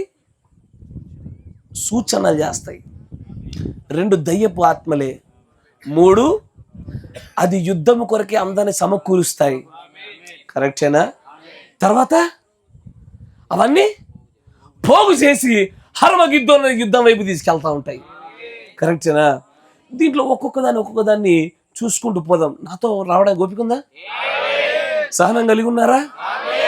ఇంతవరకు అసలు వర్తమానం మేము చెప్పలే, ఇంకా ఇప్పుడు జరగదు అసలు వర్తమానం. ఓపిక వింటారా? చలో ప్రారంభిద్దాం రండి. ఇప్పుడు మొదటిది ఏంటది? ఈ 3 అపవిత్ర ఆత్మలు they will show the science. అవి సూచక క్రియలు చేస్తాయి. ఎసారనో మత్తయి సువార్త 24వ అధ్యాయము 24వ వచనం చూడండి. త్వరగా కాసేపు లేఖనాల్లో మనం తిరిగే ప్రయత్నం చేద్దాం. అబద్ధపు క్రీస్తులను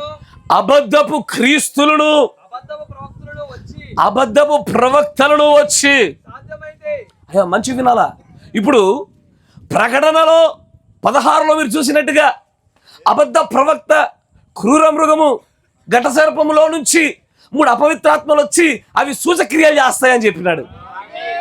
ఇది ప్రకటన గ్రంథంలో చెప్పడానికంటే మునుపే యేసు ప్రభు వారు మత్తయి 24లో చెప్తున్నాడు. కానీ 24వ అధ్యాయానికి చాలా ప్రత్యేకత ఉందయ్యా. అయ్యా మత్తయి 24వ అధ్యాయము మన ప్రాణం, మత్తయి 24 మన విడుదల, మత్తయి 24 మనకి ఇవ్వబడినటువంటి మన హక్కు పత్రమై ఉన్నది. దానిలో అంటాడు, ఏది 24వ వచనము దేనికి సంబంధించింది? జాగ్రత్త వినాలా. ఇప్పుడు దాంట్లో మీ అందరి బైబిల్లో ఈ రాతలు ఉంటాయి. ఏంటది? మొదటి ముద్ర ఏ వచనము? చెప్పరేంటయ్యా, చెప్పాలి. మొదటి ముద్ర 4, 5. రెండో ముద్ర, 3వ ముద్ర, 5వ ముద్ర, 6వ ముద్ర, 7వ ముద్ర. కానీ 24వ వచనం దేంట్లోకి వచ్చింది చెప్పండి? రాసుకున్న వాళ్ళకే, చాలా మందికి ఈ విషయం రాసుకోకపోతే పర్వాలేదు కానీ చిన్న ముచ్చట. 24వ వచనము ఏ ముద్రలోకి వచ్చింది? ఏ ముద్రకు మధ్యలో వచ్చింది? అక్కడ 6వ పాత్రకి 7వ పాత్రకి మధ్యలో 3 ఆత్మల గురించి మాట్లాడుతుంటే, ఇక్కడ 6వ ముద్రకి 7వ ముద్రకి మధ్యలో మాట్లాడుతున్నాడు. ఈ 6వ ముద్రకి 7వ ముద్రకి మధ్యలో లేఖనాల గురించి మాట్లాడుతుంటే ఈ కాల గడియ వర్తమాని కూడా ఒక అద్భుతమైన వర్తమానం చెప్తాడు. అంత్యకాల అభిషేక్తులు అంటాడు. అంటే ఈ చివరి దినాల్లో దేవుడి ఆత్మచేత అభిషేకం పొందించబడినటువంటి ప్రజలు ఎవరైతే ఉంటారో వారు మాత్రమే గ్రహించిన కొరకే బయలుపరిచే సంగతులు ఇవి. అందరికి అర్థమవుతాయా? అమ్మ నువ్వు దేవుడు ఎన్నికలో నీకు అర్థమవుతాయి. దేవుడి యొక్క పరిశుద్ధాత్మ నువ్వు పొందుకుంటే ఖచ్చితంగా నీకు అర్థమవుతాయి. దీనిని నువ్వు కేవలం మాటలుగానో, ఒక కూటమిలో వచ్చేటువంటి కొన్ని శబ్దాలుగానో, ఇలా చూడవుతుంది. ఇది నీ చుట్టూ జరిగేటువంటి జీవన శైలిలో వీటిని చూస్తూ నువ్వు జాగ్రత్త పడటం కావలసినటువంటి కొన్ని దేవుడి యొక్క హెచ్చరికలు చూడగలుగుతావు. కరెక్టేనా? ఇప్పుడు అంటాడు, చదవండి 24 వచనం. సాధ్యమైతే ఏర్పరచబడిన వారిని సైతం మోసపుచ్చుటకై ఎవరు? అబద్ధ క్రీస్తులు, అబద్ధ ప్రవక్తలు ఏం చేస్తారు? గొప్ప సూచక క్రియలు చేస్తారు, మహత్కార్యాలను కనపరుస్తారు. ఇక్కడ 6వ 7వ పాత్ర మధ్యలో ఉన్నటువంటి ఆ 3 అపవిత్రాత్మల యొక్క కార్యాలను సూచన రూపంలో అబద్ధ క్రీస్తులు, అబద్ధ ప్రవక్తలు వచ్చి సాధ్యమైతే, ఇఫ్ పాసిబుల్, కానీ వాడికి సాధ్యం కాదు అది. సాధ్యమైతే అంటాడు కానీ సాధ్యం కాదు అది. ఎందుకు సాధ్యం కాదు అంటే వధువు ఎన్నడూ మోసపోదు. మోసపోయేది వధువు కానే కాదు. మోసపోవడానికి నేను ఈ లోకస్తుని కాదుగా. మోసపోవడానికి నువ్వు సాతాను సంబంధించినటువంటి ఆ చీకటి సంబంధమైనటువంటి పిల్లడి కాదుగా. దేవుడి యొక్క వధువు భార్యవి. మనం మోసపోకుండా ఉండాలని బయలుపరిచిన సంగతులు ఇవి. కానీ అక్కడ జరగబోతున్న సంగతుల గురించి ముందుగానే మాట్లాడుతున్నాడు ఆయన. అబద్ధ క్రీస్తులు, అబద్ధ ప్రవక్తలు వచ్చి ఈ సాధ్యమైతే ఏర్పరచబడ్డమంటే తెలుసా? ఏర్పరచబడ్డమంటే తెలుసా నాన్న నీకు? క్రైస్తవులంతా పిలువబడ్డ వాళ్ళే. ఈ భూమిలో ఉన్నటువంటి క్రైస్తవులందరూ పిలువబడ్డారు. ఏర్పరచబడిన వారు కొంతమంది. ఇజ్రాయేలీలు అనబడిన వారందరూ ఇజ్రాయేలులు కాలేదు కదా. క్రైస్తవులు అనబడిన వారందరూ క్రైస్తవులు కాదయ్యా. అట్లాగే ఇక్కడ కూడా పిలవబడిన వారి అందరూ ఏర్పరచబడిన వారు కొందరే. ఇదిగో ఆ కొందరు మాత్రమే గ్రహించినట్లుగా ఆయన ఈ ప్రత్యేకమైన దాచబడిన మర్మాలు చెప్తా ఉంటారు. ఏసానో మరొక చోట 2వ తెస్సలోనికీయుల పత్రిక 2వ అధ్యాయం 6వ వచనం చూడండి. కాగా వాడు తన సొంత కాలమందు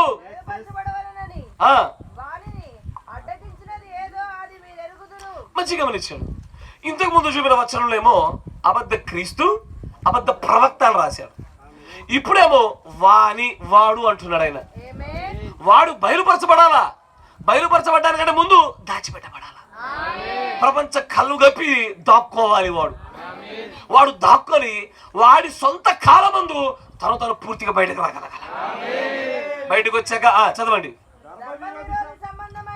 ధర్మ విరోధ సంబంధమైన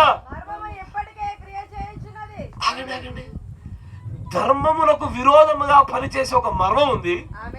ఈ మర్మము ఈ యొక్క లేఖనం రాయబడుతున్నటువంటి ఆ సమయంలోనే క్రియ చేయడం ప్రారంభించింది. అది ఇప్పుడు చేయించున్నది, భవిష్యత్తులో కూడా చేస్తుంది. అది బలపరచబడుతూ ప్రకటన 16లోకి వచ్చేసరికి చాలా శక్తివంతంగా మలచబడుతుంది. ఎక్స్ట్రాడినరీ లెవెల్లోకి దాని శక్తిని పుంజుకునే స్థాయిలోకి 3 ఆత్మలు వెళ్తాయి. అయ్యా ఒక మాట నన్ను అడగండి, ఆ 3 ఆత్మలు ఇప్పుడు ఉన్నాయా? ఆ 3 ఆత్మలు పనిచేస్తా ఉన్నాయా?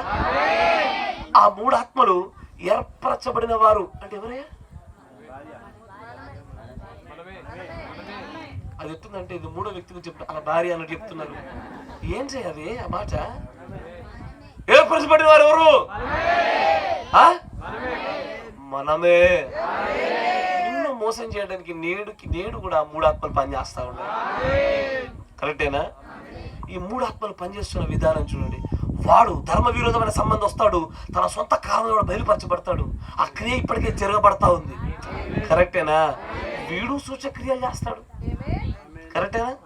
వీడు సూచక్రియ చేయడం మొదలు పెడతాడు. మరొకరు కూడా సూచక్రియ చేసేటోళ్ళు ఉన్నారు. అయ్యా మరొకరు సూచక్రియ చేసేటోళ్ళు ఉన్నారు. ఈ సూచక క్రియ అన్నప్పుడల్లా కొంత కాంప్లికేటెడ్గా ఉంటుందయ్యా.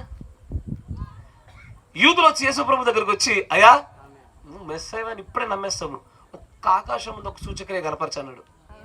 అప్పుడు యేసు ప్రభు అంటాడు, యోనాను గూర్చిన సూచక్రియ మీకు సూచక్రియ, కొత్త సూచక్రియ లేదు. ఈ వ్యభిచార తరం వారిని సూచక్రియ పొండే అన్నాడు ఆయన. ఎందుకని? ఈ రోజున దేవుడి యొక్క పరిశుద్ధాత్మ యొక్క పరిపూర్ణతను కొలవడానికి సూచక క్రియలు ఎంత మాత్రం కొలమానంగా పెట్టడానికి వీల్లేదు.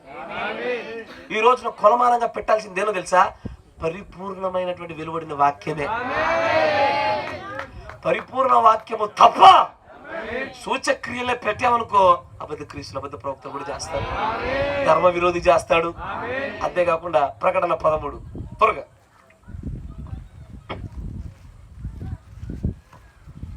ప్రకటన 13 వచ్చి నుంచి త్వరగా. ఆ ఘట సర్పము జాగ్రత్త, ఈ పదం ఎక్కడ విన్నారు? ప్రకటన 16లో విన్నారు. దేని నోట నుండి అయితే అపవిత్రాత్మ, కప్పల వంటి ఆత్మ వస్తుందో అది ఆ ఘట సర్పం గురించి చెప్తున్నాడు. ఆ ఘట సర్పము తాను భూమి మీద పడద్రోయబడి ఉండుట చూచి ఆ మగ శిశువును కనిన స్త్రీని హింసించెను. 13 వచ్చిన అది ఆకాశం నుండి భూమికి అగ్ని దిగి వచ్చినట్లుగా గొప్ప సూచనలు చేస్తా ఉన్నది. ఏది? ఒక మృగం. ఎసారనో ప్రకటన 13లో 2 మృగాలు కనబడతా ఉన్నాయి. ఎసారనో ఒక మృగమేమో నీళ్ళలో నుంచి బయటకు వస్తుంది, ఇంకొక మృగమేమో భూమిలో నుంచి బయటకు వస్తా ఉంది. నీళ్లు జనములకు సాదృశ్యం, మనుషులకు సాదృశ్యం. మనుషులలో నుంచి ఉత్పత్తి అయింది ఏది? రోమ్, రాజకీయం. ఎసార్నో తర్వాత భూమిలో నుంచి ఉత్పత్తి అయింది. ఎందుకు భూమిలో నుంచి ఉత్పత్తి అయింది?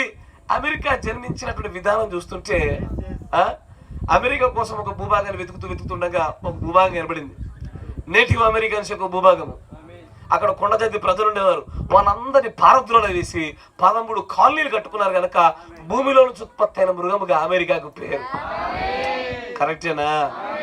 ఇప్పుడు మనం ఎక్కడికి వెళ్తాం తెలుసా? ప్రకటన 16లో ఆ ముగ్గురు ఎవరాన్ని కనిపెట్టే ప్రయత్నం చేస్తా ఉన్నారు. ఘట సర్పం ఎవరు? క్రూర మృగం ఎవరు? అబద్ధ ప్రవక్త.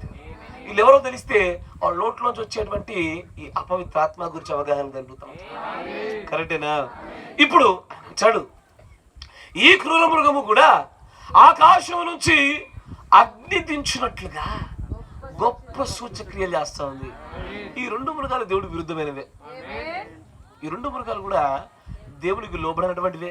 ఇవి చేసే సూచక్రియలు దేవుడు నామానికి ఘనతగా కాదు గాని ఏర్పరచబడిన వారిని మోసం చేయడానికి. ఎసార్నో ఏర్పరచబడిన వారిని మోసం చేయడానికి అబద్ధ క్రీస్తులు, అబద్ధ ప్రవక్తలు, ధర్మ విరోధి మరియు ప్రకటన 13లో ఉండేటువంటి 2 మృగాలు. ఎసార్నో ఈ 2 మృగాలు ఇవన్నీ కలిపితే ఈ 3 అంశాలుగా విభజించబడతాయి. ఒకటి ఘట సర్పము, క్రూర మృగము, అబద్ధ ప్రవక్త. కరెక్టేనా? ఘట సర్పం ఎవరు?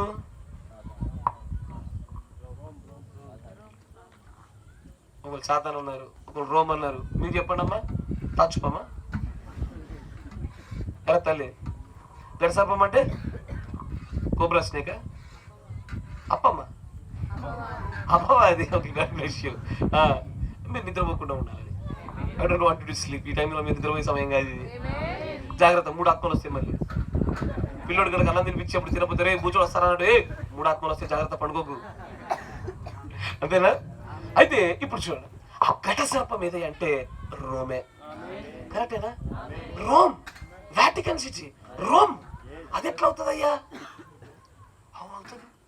తర్వాత చెప్తాను చూడండి. రెండోది ఇంకోటి క్రూర మృగము. ఏదో క్రూర మృగము? The power, America. ఎస్ఆర్నో? కరెక్టేనా? అయితే అబద్ధ ప్రవక్త కనబడుతుంది చూసారా? ఇది మామూలు స్థితి కాదు. ఇది కొద్దిగా ఎక్స్ట్రాడినరీ. ఎందుకంటే దేవుడికి విరుద్ధంగా ఉండేటువంటి స్థితిలో 3 దశలు ఉంటాయి. దేవుడికి విరుద్ధమైన స్థితిలో 3 దశలు ఉంటాయి. ఒకటి అంత్యక్రీస్తు. ఏంటది? పౌలు గారు అంటారు ఏమని? ఆదిమ సంఘకాలం అంటారు ఏమని? అనేకమైన చోట్ల అంత్యక్రీస్తులు రానై ఉన్నారు. ఎస్ఆర్నో? ఇదిగో క్రీస్తు ఇక్కడ అక్కడ చెప్తే నిలబాకండి అని మనల్ని హెచ్చరించడానికి ప్రయత్నం చేసినారు. అంత్యక్రీస్తు అంటే ఏంటిది? క్రీస్తు వాక్యము. ఎవరైతే వాక్య విరుద్ధంగా ఉంటారో వారు అంత్యక్రీస్తులు. కరెక్టేనా? దాని యొక్క 2వ స్టేజ్ ఏది?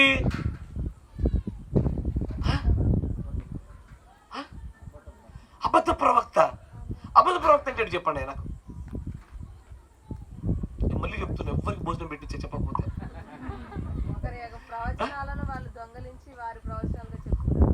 అది దొంగ ప్రవక్త అయ్యుండుగా. నేను అడిగి అబద్ధ ప్రవక్త.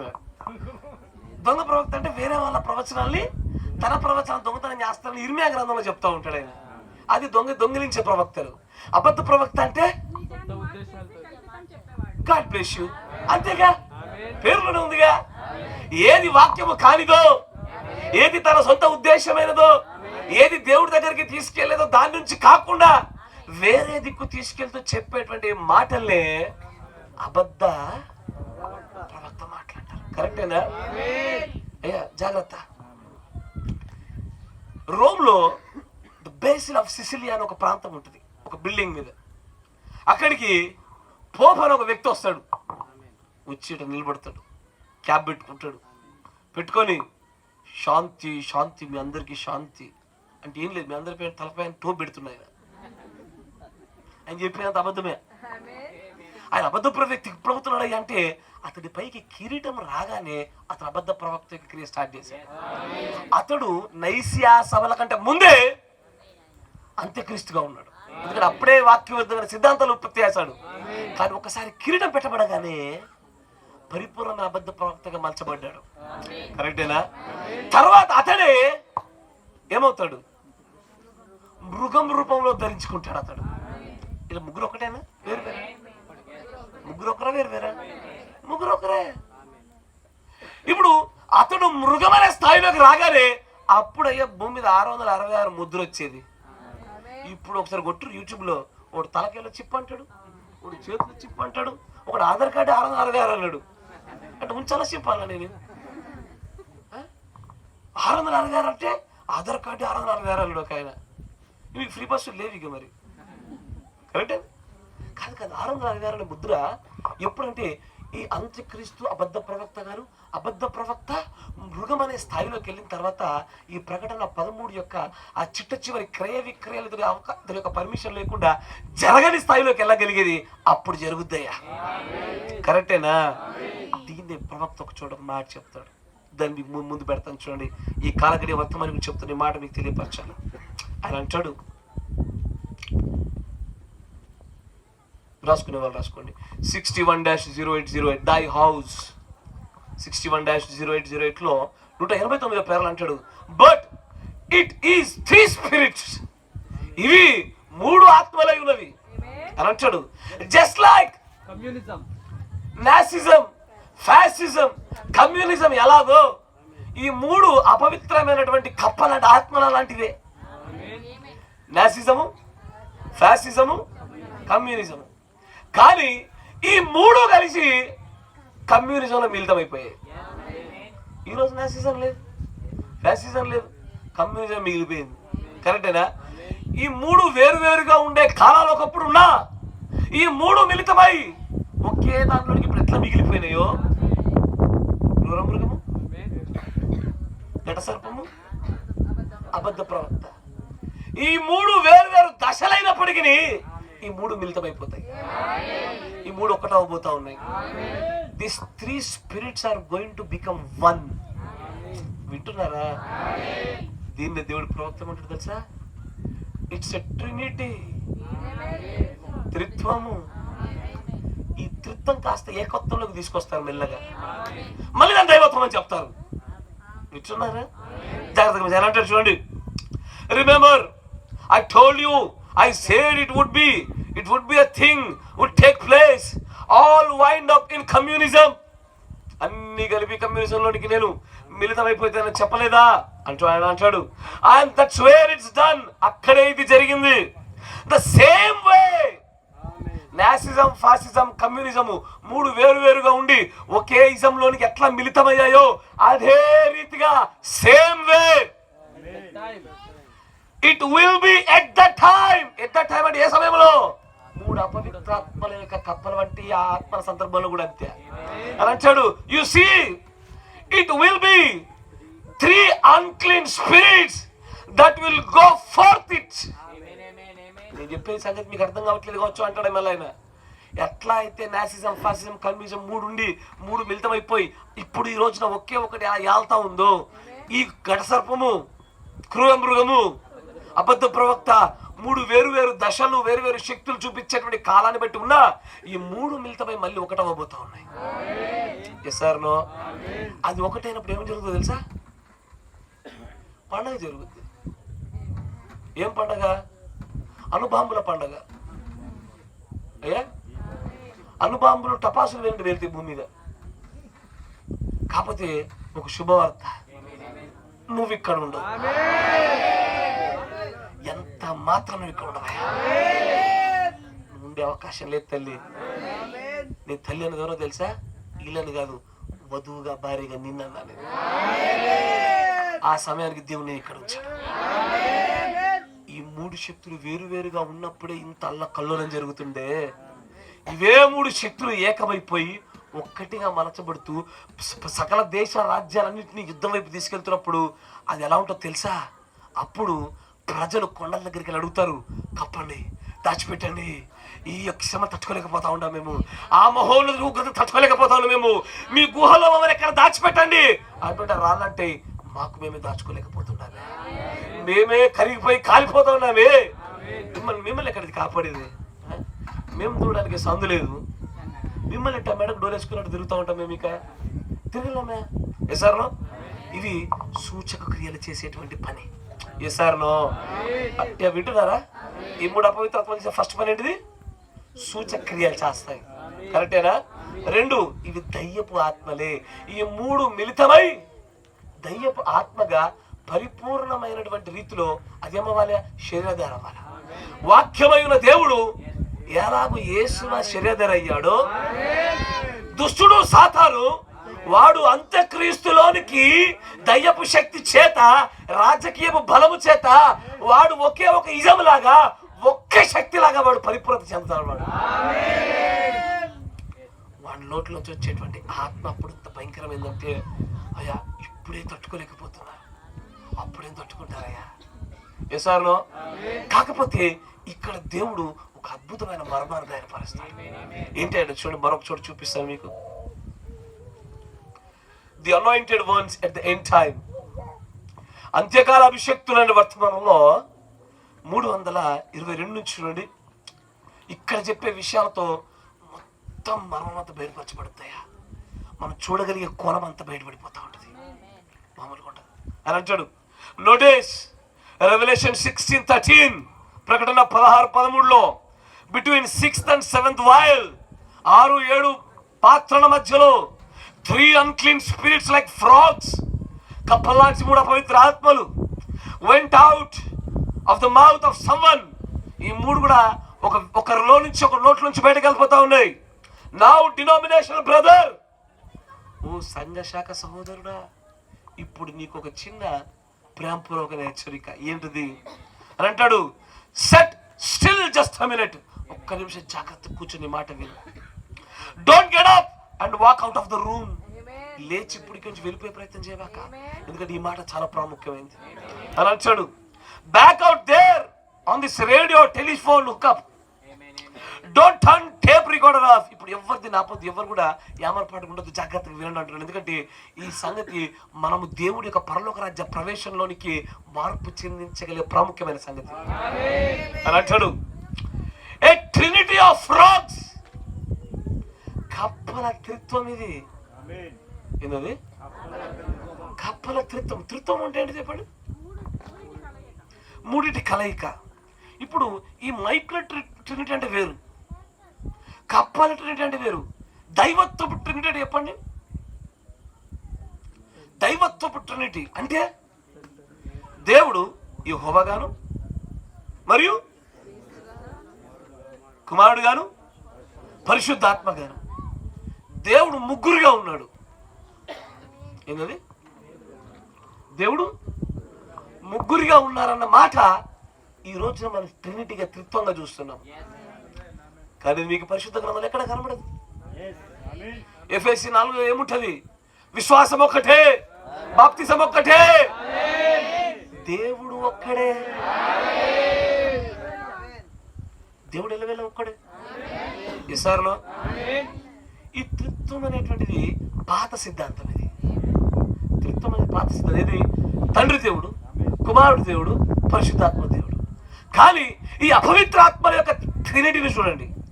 దేవుడు ఎలాగునా తండ్రిగా, కుమారుడిగా, పరిశుద్ధాత్మ లేడు, కానీ ఆయనే తండ్రి కార్యం చేశాడు, కుమారుడి కార్యం చేశాడు, పరిశుద్ధాత్ముడి కార్యం చేశాడు.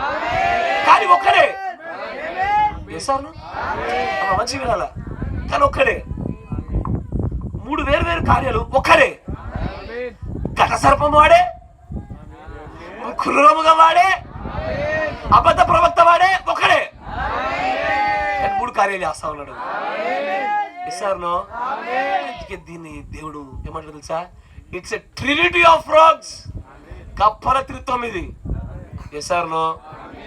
కానీ దేవుడు 3 కార్యాలు చేశాడన్న దానికి, దేవుడు 3 అన్న దానికి చాలా తేడా ఉంది. కరెక్టేనా? ఇంత చిన్న వ్యత్యాసంలోని రక్షణ ఎగిరిపోద్దయ్యా. ఇంత చిన్న వ్యత్యాసం నీ గమ్యం మారిపోద్దయ్యా. ఎసారునో. ఇప్పుడు 1 అడుగు తప్పు పడవచ్చు. అడుగంటే ఇక్కడ ఒకటే. కానీ తప్పు అడుగు పడినటువంటి దీని వెంబడి పోతూ ఉంటే నీ గమ్యానికి, నువ్వు చేరుకున్న గమ్యానికి, ఆకాశానికి భూమికి తేడా వస్తుంది. అట్లాగే త్రిత్వం కూడా అలాంటిదే అని అంటాడు. It's a trinity of frogs. తర్వాత అంటాడు చూడండి, a frog is an animal that always looks backward. కప్ప ఎలాంటి జంతువు తెలుసా? కప్ప కొన్ని గుణలక్షణాలు ఉంటాయి. దేవుడు పరిశుద్ధ గ్రంథంలో మనుషులను చెట్లతో పోలుస్తాడు, కొన్ని చోట్ల జంతువులతో పోలుస్తాడు. ఎందుకంటే ఆ జంతు స్వభావాల్ని, ఆ చెట్ల స్వభావాల్ని ఆపాదించి ఆ మనుషుడి యొక్క ఆత్మీయ స్థితి బయలుపరచబడ్డానికి దేవుడు తాను యూదా గోత్ర సింహంతో పోల్చుకుంటాడు, గొర్రె పిల్లలా పోలుస్తాడు. నిన్ను నన్ను గొర్రె పిల్ల అంటాడు, నువ్వు నన్ను ఆ యొక్క కుక్క పిల్లతో పోలుస్తాడు. ఎస్ఆర్నో. ఎందుకంటే ఆ జంతువుల యొక్క విశ్వాసంతో మనల్ని పోల్చడానికి. మీకు పాము లాంటి వివేచనయు, పావురం లాంటి నిష్కలంకమైన హృదయం మీకు ఉండాలంటాడు ఆయన. కానీ కప్పతో ఎప్పుడు పోల్చడు. ఎందుకని? కప్ప కొన్ని గుణలక్షణాలు ఉన్నాయి. ఏంటది? ఈ ఆత్మ కప్పతో పోల్చడానికి కారణం ఏంటి అంటే, ఒకటి, కప్ప కాన్స్టెంట్గా, అంటే ఎప్పుడు ఆపకుండా back back back back back back back అంటానే ఉంటుంది. అది అమ్మ మీకు కప్ప అంటే తెలియదు అనుకుంటా కదా. ముందు 2 కాళ్ళు ఉంటే మరి తిరిగి మొహం పెట్టారండి అయ్యా. కప్పని తెలీదా? మీకు కావాలంటే మా ఊరు రండి, బస్తా వేసిస్తా. మరి ఇంత దిగాల మొహం పెట్టినారు. కప్ప it's always lousy, very loud. అది ఎప్పుడు కూడా అరుస్తూ ఉంటుంది. అది ఏమని? ఎప్పుడు అరుస్తూనే ఉంటుంది ఆ కప్ప. ఏమని? నేనే తల్లి సంఘం, నేనే ఆది, పేతురు మావాడే. ఏ పేతురు? అపోస్తలుడైన బిషప్ పేతురు మావాడే. మాట్లాడి తినేసోది. అంతేనా? కరెక్టేనా? ఇదే కప్ప ఆత్మ కలిగిన మరొకడు ఉంటాడు. ఏమని? బాబు, China, I stop with war China. ఎవరయ్యా? డొనాల్డ్ ట్రంప్ అయ్యా. ఎవరు? అమెరికా అధ్యక్షుడు ఎవరు? మాట్లాడితే ఆయనే పెద్దన్న. దేనికైనా పెద్దన్న ఆయనే. యుద్ధం ఇండియాకి పాకిస్తాన్కి మధ్యలో ఆయన దూరుతాడు. కరెక్టేనా? యుద్ధం ఇండియా పాకిస్తాన్కి ఆయన దూరాల్సిన అవసరం వచ్చింది. యుద్ధం రష్యాకి ఉక్రెయిన్కి ఆయన దూరాల్సి వచ్చింది. నీకేం అవసరం నాన్న? నీ దేశంలో సమస్యలు లేవా? అయినా సరే ఏంటది? Very lousy, loud voice. కప్ప ఆత్మ అది. It's spirit of frog. ఎల్ల వేళ దాన్ని డప్పు కొట్టుకుంటుంది. కొంతమంది విశ్వాసం కూడా నేను చూస్తా, నేను నేను నేను. ఓ ఫ్రాగ్, ఓ కప్ప, బెక్కబెక్క ఆపేసేయండి కాసేపు. తన గురించి తను ఎక్కువగా చెప్పుకోవడానికి గురించి ఇట్స్ స్పిరిట్ ఆఫ్ ఫ్రాగ్ అంటాడు ప్రభు. చెప్పుకోకూడదు అట్టగా. మన గురించి నువ్వు కాదు నీ గురించి చెప్పాల్సి. పరుడు నీ గురించి చెప్పాలా? నీ నోరు నీ గురించి చెప్పుకోకూడదు. పరుడు నోరు నిన్ను గురించి చెప్పాలా. అంతేనా కదా? మాట్లాడితే బ్రదర్ నాకు అసలే ప్రార్థన చేసుకుంటే అట్లా అనిపిస్తుంది, నాకు ఇట్లా అనిపిస్తుంది, ఇట్లా ఎప్పుడు అందరి గురించి విన్నప్పుడు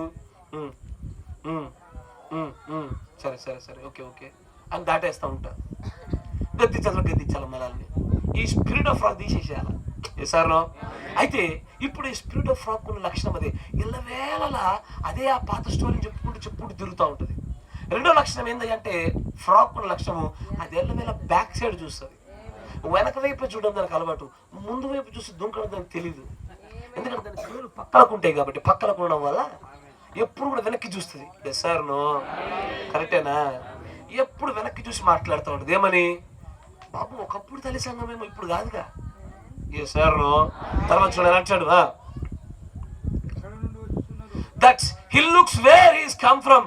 అది ఎక్కడ నుంచి వచ్చిందో చూస్తుంది కానీ ఎక్కడ పోతుందో చూడదు అది. Don't you see? మీరు చూడగలుగుతున్నారా? Where was trinitarianism born at. త్రిత్వ సిద్ధాంతం పుట్టిన దగ్గర నుంచి చూడడం మొదలు పెడుతుంది అది వెళ్ళవేళ. కరెక్టేనా? తర్వాత అంటాడు,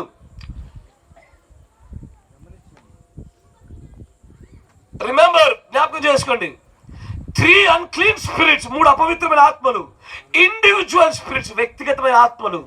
ఆర్ యు గెటింగ్ ఇట్? మీరు గ్రహించగలుగుతున్నారు ఇవేంటో?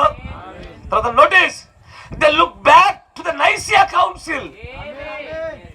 అవి క్రీస్తు శకం 325 జరిగిన నైసియా కౌన్సిల్ వైపు ఎప్పుడు చూపు చూస్తాయి. దాన్ని ఆధారం చేసుకుని మళ్ళీ మళ్ళీ మళ్ళీ సభలు పెడతా ఉంటుంది. ఏంది 325 సంవత్సరం నైసియాలో ఏం జరిగింది? ఏం ప్రారంభమైంది? ఏం స్టార్ట్ అయింది? త్రిత్వ సిద్ధాంతం స్టార్ట్ అయింది. నికోలాయితుల సిద్ధాంతం ప్రారంభించబడింది. మెల్లగా వెనరేషన్ ఆఫ్ ద సెయింట్స్, అంటే చనిపోయిన పరిశుద్ధులకు ప్రార్థనల వైపుగా మెల్లమెల్ల ప్రతిపాదనలు స్టార్ట్ అయ్యాయి. Yes or no? మరియమ్మ తల్లి కాస్త దైవమ్మ తల్లి అవుతుంది అక్కడ. ఏయ్యా ఎవరు? నాకు లాజిక్ చెప్పండి. ఇప్పుడు యేసుప్రభు దేవుడు అయితే ఆయన తల్లి ఎంత గ్రేట్ ఉండాలా? గ్రేటా కదా? అరే యేసుప్రభు గ్రేట్ అయినప్పుడు ఆయన తల్లి కూడా గ్రేటా కదా? అందుకే ఆయన దేవతను చేసిర్రు. ఇంకో లాజిక్ ఏంటంటే మరి మరియమ్మల తల్లి ఇంకా గ్రేట్గా. మీకు అర్థం కాలేదు. ఇప్పుడు యేసుప్రభుని కంటేనే మరియమ్మ గ్రేట్ అయితే మరి మరియమ్మని కన్నా కూడా ఉన్నారుగా. ఈ లాస్ట్కి ఎక్కడ పోవాలా? అవ్వ దగ్గరికి పోవాలా? వీళ్ళంగన్నది వాళ్ళంగన్నది ఎవరు లాస్ట్కి సృష్టిలోకి పాపం తెచ్చినా కూడా గొప్ప ఆవిడ అయిపోయాయి. ఈ సిద్ధాంతం నీకే పనికిరాట్లే. నువ్వు వేసిన నీ కప్ప సిద్ధాంతం నీకే పనికిరాదు. కరెక్టేనా? మళ్ళీ దీనికి శారీలు కట్టాలా? ఇప్పుడు వస్తుంటే చూసా నేను, మా సూపంత ఎటువైపు ఉందంటే ఈ ప్రాంతం మీద భక్తిపైన ఉంది. ఎక్కడ చూసినా చీరలు కట్టి పెట్టారు విగ్రహాలకి. ఆశ్చర్యం కలుగుతుంది. అయ్యో నా సహోదరులారా, దేవుడు మిమ్మల్ని విడుదల కలిగింపజేసింది. ఆయన యుద్ధ నుంచి పక్కకు తొలగిపోయి త్రిత్వ సిద్ధాంతాల వైపు పడిపోతూ, అబద్ధ ప్రవక్తల యొక్క బోధన వైపు పడిపోతూ అటువైపు జారి పడిపోవడానికి కాదుగా, ఆయన నిన్ను తన గుడిలో దాచుకొని నీ హృదయం నివాసం చేయడానికి వచ్చాడు ఆయన. The mystery of Christ in you అంటే ఏంటో తెలుసా? ఈ సర్వ సృష్టి ఖగోళాలు పట్టలేని దేవుణ్ణి నీ చిన్ని హృదయం పట్టగలుగుతుంది. నేను ఉండడానికి నాకు ఏం మందిరం కడతారు అన్న దేవుడు నీ చిన్ని హృదయం ఉండాలని కోరుకుంటున్నాడు. ఎంతటి మర్మయుక్తమైన మాట. మనం తీసుకెళ్ళి మన హృదయాన్ని విగ్రహాలు పెడుతుంది. ఎస్ సార్, అన్య సహోదరులు తప్పని చెప్పి మనం చేసింది ఏంటిది? అదే కరెక్టేనా? ఎట్టుందంటే తిట్టను పోరు ఎదవా అన్నట్టుంది. తిట్టను రా అంటే ఎదవా అని తిట్టేసింది మళ్ళీ. అట్టాగే విగ్రహాలు వద్దురా అంటే చేసింది అదే మళ్ళీ. Yes sir no. తర్వాత చూడాలి అంటాడు. ఇంకొంచెం ముందు జాగ్రత్త, ఇంకా చాలా విషయాలు ఉంటాయి. There is no such thing. అసలు ట్రినిటీ అనేటువంటి బైబిల్లో లేనేలేదు. తర్వాత they look back to the Nicaea council, Rome, where the Trinity was born it. తర్వాత చూడండి లాస్ట్ లా నోటీస్ గమనించండి. వేర్ దే కమ్ ఫ్రమ్, అవి ఎక్కడి నుంచి వచ్చాయి? And the Trinity of rocks came out of and old Trinity give birth to new Trinity. వింటున్నారా? పాత త్రిత్వములో నుంచి కొత్త త్రిత్వానికి జన్మ. అదే ఈ 3 కప్పలు. వింటున్నారా? అంటే వాడు ఒక రోజున భవిష్యత్తులో వాడు అంత్యక్రీస్తుగాను అబద్ధ ప్రవక్తగాను క్రూర మృగంగా ఉన్నప్పుడు నువ్వు వాడిని చూసి గుర్తుపట్టకుండా ఉండకొరికే వాడు ముందు నుంచే దేవుడిలోని త్రిత్వాన్ని కలగజేసి, అరే దేవుడిలోని త్రిత్వం ఉందిరా బాబు, నాలో ఉంటే తప్పేంటని నిన్ను మభ్య పెట్టడానికి పాత త్రిత్వాన్ని పుట్టించి పాత త్రిత్వంలోంచి కొత్త త్రిత్వాన్ని ఉత్పత్తి చేసి వాడు రాజ్యం వెళ్ళే ప్రయత్నం చేస్తాడు. కానీ వధువా, దేవుడు ఎన్నిక చేయబడిన భార్య కన్నులు తెరిచి ఉండగా వలవేమిటి వినడం. ఎస్ సార్, మన కన్నులు తెరిచింది ఈ 7 ఉరుముల స్వరమే. ఆ 7 ఉరుముల కన్నులు నీ కన్నులు తెరిచాయి. ఇక నువ్వు వల ఒకటి కాదు 100 వలలు వేసుకో. నేను పైనుంచి ఎగిరిపోయే పక్షిరాజునే. ఇక ఎస్ సార్, ఎంత మాత్రం మోసపోకుండా జాగ్రత్త పడగలుగుతారు. కానీ తర్వాత చూడు ఇంకో మాట వచ్చాడు అక్కడ. What would it come out of Trinity? దేనిలో చూస్తున్నాం? 9 the dragon, the beast, the false profit. ఈ అంటే క్రూర మృగము, ఘట సర్పము, అబద్ధ ప్రవక్త, ఈ మూడులో నుంచి వస్తున్నటువంటిదే ఆ కొత్త త్రిత్వము, న్యూ ట్రినిటీ. బాధ ఏంటంటే చాలా మందికి పాత ట్రినిటీ అర్థం కాలేదు, కొత్త ట్రినిటీ వచ్చిందని కూడా తెలియదు. కరెక్టేనా? దగ్గరికి వెళ్ళి బ్రదర్ నీకు ట్రినిటీ తెలుసా అంటే ఆ పాత ట్రినిటీ చెప్తాడు, కానీ కొత్త ట్రినిటీ కూడా వచ్చింది. ఆల్రెడీ రాజ్యం వెళ్తుంది, యుద్ధాలు చేస్తూ ఉంది, సంపద కలెక్ట్ చేసింది, అత్యంత విపరీతమైనటువంటి రాజుల యొక్క సమాహారాన్ని ఏర్పాటు చేసింది. తర్వాత చూడండి, ఈ కప్పలు ఎప్పుడు వస్తాయి బయటికి? ఎప్పుడు జరుగుతుంది? గమనించండి, అవి అన్ని వేళలు అక్కడే ఉన్నాయి. కప్పలు అయ్యా నువ్వు 6-7 పాత్రల మధ్యలో జరిగింది ఇప్పుడు ఎందుకు చెప్తున్నావు నువ్వు అనొచ్చు. అది కాదు ముచ్చట. దేవుడు ఏమంటే ఈ కప్పలు అన్ని వేళలా they were there all the time.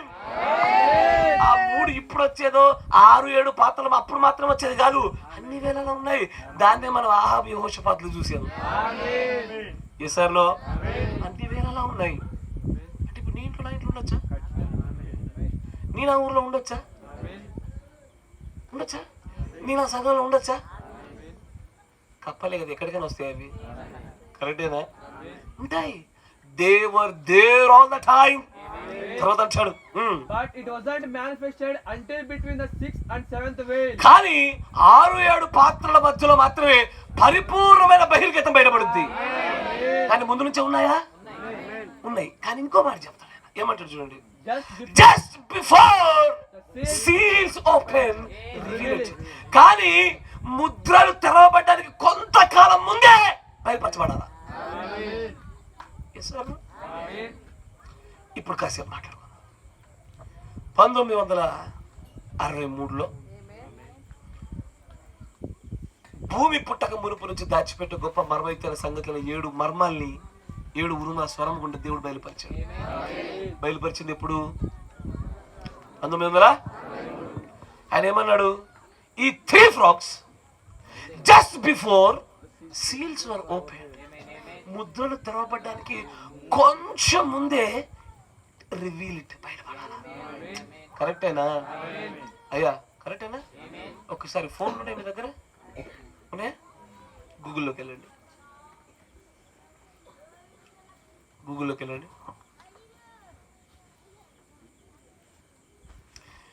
Vatican second council అని కొట్టండి. అయ్యా మంచి, నేను చెప్పి కొట్టా, నేను టైం తీసుకుంటాను, నాకేం అర్జెంట్ లేదు. నేను ఇవాళ పోతున్నా, రేపు పోతున్నా,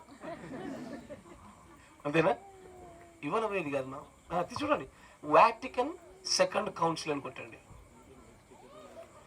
అమ్మా కొట్టారా? స్పెల్లింగ్ చెప్పాలా? వాటికన్ సెకండ్ కౌన్సిల్ కొడితే సంవత్సరం ఎంత వచ్చి చెప్పండి? 62 to 65, 62 to 65, 62, 65. ప్రవక్త పలకబడుతున్నటువంటి దినాల్లో సమస్త మర్మములు సమాప్తమవుతున్నాయని చెప్పిన 7వ దూత పరిపూర్ణమైన కాలంలో 3వ ఈడ్పు జరిగిందే ఆ కాలంలో.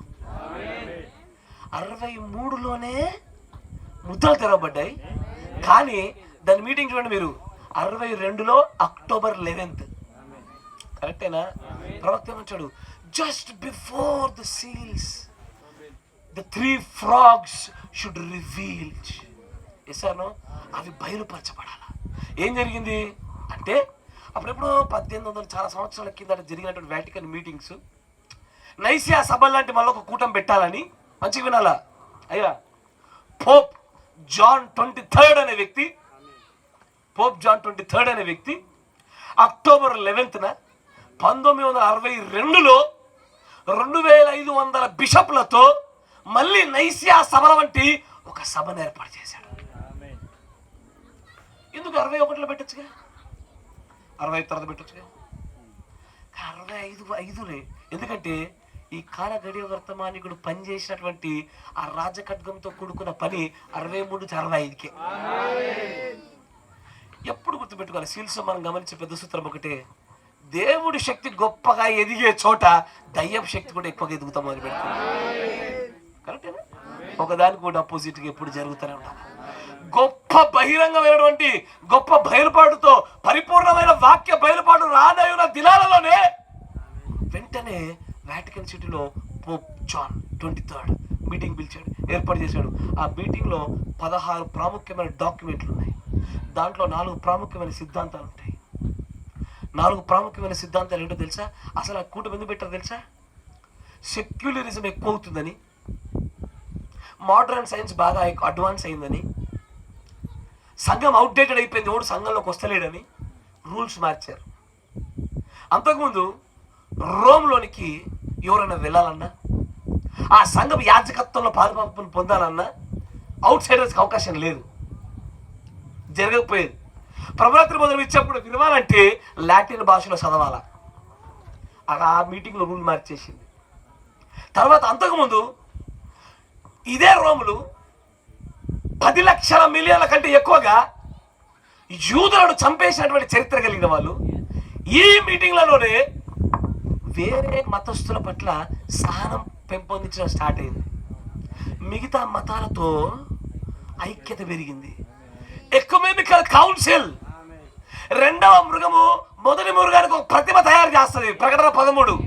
ఆ ప్రతిమ యొక్క అసలైన తయారీ విధానం స్టార్ట్ అయింది 1962 అక్టోబర్ 11th. సంఘ శాఖ సమాఖ్య ఏర్పాటు చేయబడింది 1962లో. ఎందుకో తెలుసా?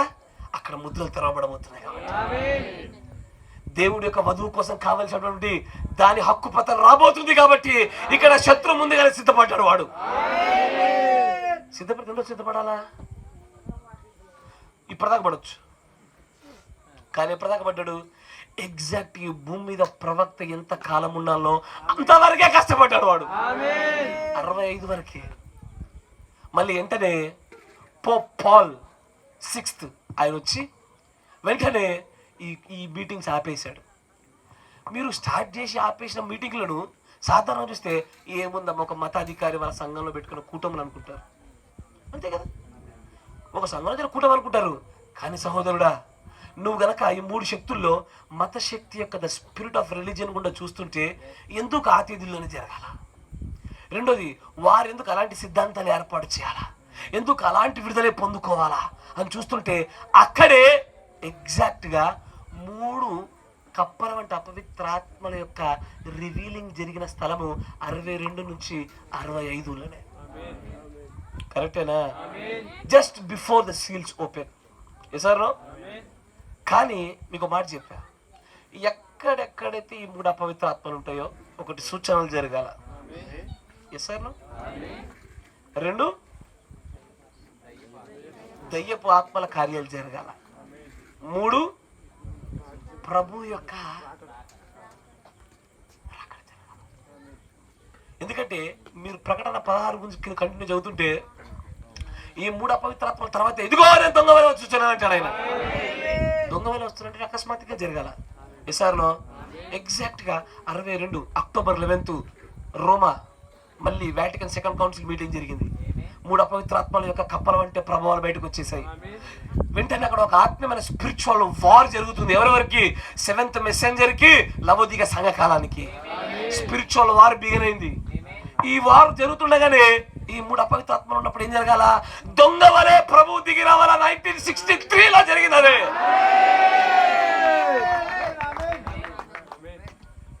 నువ్వు అద్భుతంగా గ్రహించాల్సిన సంగతి అదే. ఆయన మేఘ రూపంలో దిగి రావడానికి, ఆ రాకడ జరగడానికి ఖచ్చితముగా ఆ 3 అపవిత్ర లాంటి కార్యాలు జరగాల. మీకు మరో ఉదాహరణ చెప్తా. పాత నిబంధనలో లోతు యొక్క సంపదని 5 రాజులు ఎత్తుకుపోయారు. Yes sir no? ఈ 5 రాజులు కూడా కలిసి యుద్ధం చేయడం అనేటువంటిది ఒక ప్రపంచ యుద్ధానికి సాదృశ్యం. కరెక్టేనా? కరెక్టేనా? ఇప్పుడు 5 రాజుల యొక్క యుద్ధము ఈ 3 కప్పల ఆత్మల యొక్క గుణలక్ష్యమేనా? Yes sir no? 5 సమీకరణ ఆత్మ లక్ష్యమేనా? కరెక్టేనా? ఈ 3 అపవిత్రాత్మలో చోట యుద్ధం జరుగుద్ది. మళ్ళీ యుద్ధం జరిగేనా? ఇక్కడ 3 అపవిత్రాత్మలు జరిగే చోట క్రీస్తు రావాలి. మెల్కిసెదెకు వచ్చేనా? ఖచ్చితంగా. Wear ever the 3 spirits works, మూడు కప్పలో అపవిత్రాత్మలు పని చేయడం మొదలు పెట్టగానే ఒకటి సూచక్రియ జరగాల, దయ్యపు కార్యాలు జరగాల, ప్రభు రాకడ సంబంధించిన కార్యాలు చోటు చేసుకోవాలా. ఈసారినో అందుకే మళ్ళీ ఆ 6వ 7వ పాత్ర మధ్యలో దాని యొక్క పరిపూర్ణమైన మేనిఫెస్టేషన్ లో ఆ 3 అపవిత్ర ఆత్మలు రాగానే ఇదిగో దొంగ వలె వచ్చుచున్నానని ఆయన ఒక్కడే రాకుండా ప్రకటన 19లో ఉన్నటువంటి ఆ అర్మగిద్దోను యుద్ధం కోసము నిన్ను నన్ను తీసుకొని ఈ ఇజ్రాయెల్ పక్షం యుద్ధం చేయడానికి మొత్తం అంతటి భూమికి తీసుకుని రాబోతున్నాడు ఆయన వల్ల. Wherever the 3 spirits of frogs, there will be the coming of the Lord. 3 అపవిత్రాత్మ వంటి కార్యాలు జరగగానే ఏం రావాలా? దేవుడి యొక్క రాకడ దిగి వస్తూ ఉంటుంది. కరెక్టేనా? అందుకే మనం చదువుతున్నటువంటి ఈ మేఘము రూపంలో ప్రకటన 10లో మనం చూస్తున్నది అంత అదేనా? ఎగ్జాక్ట్లీ రైట్ అను. కరెక్టేనా? తర్వాత మళ్ళీ చూడండి, ఇప్పుడు మరొక చోట ఈ 3 అపవిత్రాత్మలు కలిపి ఉన్న చోట జరుగుతున్న కార్యాలు చూడండి. ప్రకటన గ్రంథం 6వ అధ్యాయంలో ఒక తెల్లని గుర్రం బయటకు వెళ్తా ఉంది. Yes or no? మతశక్తి. Yes or no? 2వ ముద్ర తెరబడగానే ఎర్రని గుర్రం బయటపడింది. రాజకీయ శక్తి. Yes or no? కరెక్టేనా? It place politics in second seal. 3వ ముద్ర తెరబడగానే ఏం జరుగుతుంది? ఏంటది? 3వ ముద్ర ఏంటిది? ఏంటది? చీకటి, డార్క్నెస్, మరణము. Yes or no? దయ్యపు శక్తి. కరెక్టేనా? ఈ మూడింటిని మళ్ళీ మిళితం చేసేదే 4th సీల్. మిళితం చేయడమే ఈ 3 ఆత్మల యొక్క పని. అయ్యా ఎందుకయ్యా 3 గుర్రాలకు రంగులు పెట్టి 4వ దాన్ని 3 రంగుల యొక్క కలయిక ఎందుకు పెట్టినాయి అంటే because 3 spirits are the frog spirits. అందుకే ఇవి కలయికలో వచ్చి పాండవర గుర్రాన్ని ఏర్పాటు చేశాయి. పాండవరం ఎప్పుడు వస్తుంది? తెలుపు, ఎరుపు, నలుపు మిక్సింగ్ లో వచ్చేదే పాండవరం. వింటున్నారా? ఎక్కడెక్కడైతే ఈ 3 కప్పల వంటి ఆత్మలు వస్తాయో అక్కడక్కడ ప్రభు యొక్క రాకడయు యుద్ధమును జరుగుతూ వస్తూ ఉంటాయి. ఈసారిలో తర్వాత మిమ్మల్ని మరొక లేఖను కూడా తీసుకెళ్తాను, చూడండి, జాగ్రత్తగా గమనించండి.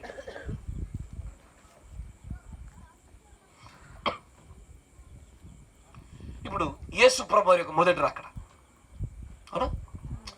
రాకడతో కంపల్సరీ 3 ఆత్మల యొక్క కలయిక ఎప్పుడు ఏర్పడాలి. కరెక్టేనా? మొదటి రాకడ జరుగుతూ ఉంది. జరుగుతున్నప్పుడు రాజకీయ ఆత్మ ఎవరు? రాజైన హేరోదు ఏం చేస్తున్నాడు? బిడ్డను చంపాలని చూస్తున్నాడు. కరెక్టేనా? Yes or no? కరెక్టేనా? ఇదే ఆత్మ రాజకీయ ఆత్మ. మతశక్తి ఏది? దారి తప్పిన కాదు దారి తప్పిన వైస్ మెన్స్. ఎవరు? జ్ఞానులు. దారి తప్పి జ్ఞానులు ఎడిపోయారయ్యా. నక్షత్రములు వెంబడించేంత సేపు మాత్రమే వారు సరైన చిత్త ప్రకారం నిలబడగలిగినారు. కానీ నక్షత్రములు దాటినప్పుడు మాత్రం ఏం జరిగింది? వారు యేసు ప్రభువుని చంపుటకు తెలియకుండా వారు దోహదపడుతున్నట్టుగా ముందుకు సాగుతున్నారు. ఈసారి చూడండి, ఒకటేమో రాజకీయ శక్తి హేరోదు, మత శక్తి జ్ఞానులు. ద బీస్ట్ అంటే కింగ్డమ్, పవర్ అంటాడు. ఎస్ఆర్నో? ఆ రాజ్యం నాకు మాత్రమే చెందాలన్నటువంటి ఇతని హత్యా ప్రయత్నం. ఈ 3 ఆత్మలు యేసు ప్రభు యొక్క మొదటి రాకడలో కూడా మిళితమయ్యాయి. ఈ 3 మిళితమైన చోట మరణాలు ఉత్పత్తి అయ్యే ప్రయత్నం జరుగుతుంది. ఎక్కడ ఈ 3 ఆత్మలు మిళితమవుతాయో యుద్ధం వైపు అడుగులు తీస్తాయి. అప్పుడే రామాలో గొప్ప అంగుళార్పు ఏర్పడాను. వధ వధ వధ జరిగాను. అవునా? 2 సంవత్సరాల కింద పిల్లలంతా చంపబడ్డారు. గొప్ప వధ అది. ఆ వధ ఎలాంటిదంటే కనికరం లేని వధ, అర్మగిద్దరునికి సాదృశ్యమైన వధ. ఎస్ఆర్నో? ఎల్లవేళలా అది ఎప్పుడు కూడా యుద్ధాన్నే దారితీస్తూ ఉంటుంది. ఈ 3 అపవిత్రాత్మల యొక్క కార్యాలు అలాగే ఉంటాయి. అందుకే దేవుడు ఒక ప్రవక్త అంటాడు, ఆహాబును యెహోషాపాతును ఇరువురిని ఏకం చేసింది ఈ 3 అపవిత్రమైన కప్పలాంటి ఆత్మే. వారికి తోడుగా నిలిచింది 400 మంది అబద్ధపు ప్రవక్తల యొక్క మతభక్తి. దానికి అనుమతిచ్చింది ఎవరు? దేవుడు పంపిన అబద్ధమాడు ఆత్మ, దయ్యపాత్మ. ఎస్ఆర్నో? దేవుడిని పంపిస్తాడు. దేవుడిని పంపాలా? మంచిగా వచ్చాడు. మనం ఎత్తబడిపోతాం. ఎత్తబడిన తర్వాత మోషే ఎలియాల యొక్క ఇజ్రాయేల్ కాలం ప్రారంభమవుతుంది. కరెక్ట్. తర్వాత శ్రమల కాలం ప్రారంభమవుద్ది, 7 పాత్రలు కుమ్మరించబడతాయి. తర్వాత జరిగేది ఏంటిది? అర్మగిద్దోను యుద్ధమే. ఎస్ఆర్నో? అర్మగిద్దోను యుద్ధము తర్వాత జరగాలి. ఆ తర్వాత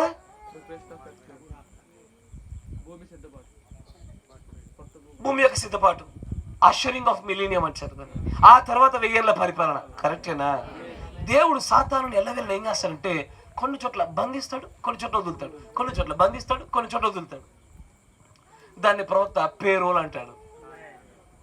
ఇప్పుడు నేను కనుక జైల్లో పడ్డావు అనుకో, నీకు బెయిల్ ఇస్తే బయటకు వస్తావా? మన తర్వాత మన జైలుకి పోవాలి బెయిల్ అయిపోగానే. కరెక్టేనా? అట్టగే సాతాను గారి పరిస్థితి అంతే. వాడిని బంధించాడు. ఇప్పుడు 3 ఆత్మలు కలవాలి, టైం వచ్చింది పోరా అంటే వెళ్ళిపోతున్నాడు. ఆ వెంటనే కలిపేస్తాడు. కలపగల యుద్ధము, ఆత్మీయమైన యుద్ధము, భౌతికమైన యుద్ధాలు, ప్రభు రాకడలు, గొప్ప గొప్ప కలవలు జరుగుతూ ఉంటాయి. ఎస్ఆర్నో? కరెక్టేనా? కానీ మరొక విషయం ఏంటంటే ఈ 3 అపవిత్రాత్మల యొక్క కార్యాలు ఎక్కడుంటాయో ఎత్తబాటు అక్కడే ఉంటుంది. ఎత్తబాటు అక్కడే ఉంటుంది. ఎస్ఆర్నో? ఇప్పుడు 3 అపవిత్రాత్మల యొక్క కార్యము జరుగుతున్నటువంటి ఈ సమయంలో మీరు చూస్తుంటే మొదటి రాజుల గ్రంథంలో జరిగిందా? ఆ 3వ యుద్ధం దేనికి సాదృశ్యము? 3వ ప్రపంచ యుద్ధానికి సాదృశ్యం. 3వ ప్రపంచ యుద్ధంలో అమెరికా పూర్తిగా నేలమట్టం కావాల్సిందే. ఎస్ఆర్నో? ఖచ్చితంగా ప్రవక్త గారి యొక్క 7 దర్శనాల్లో ఆ చివరి దర్శనము జరగవలసిందే. కరెక్టేనా? తర్వాత 2వ అధ్యాయం రాగానే ఒక ఆయన అగ్నిరథాల పైన కొనిపోబడతాడు. ఎవరైనా? ఏలియా. 3 ఆత్మల కలయిక రాగానే ఎత్తబాటు సమయం వచ్చేస్తా ఉంటుంది. ఎస్ఆర్నో? 6-7 పాత్రల మధ్యలో జరగబోయేటువంటి దానికి ముందు కూడా అక్కడ జరగబోతున్న సంగతులకి సాదృశ్యంగా ఇప్పుడు కొన్ని సంగతులు జరుగుతున్నాయి.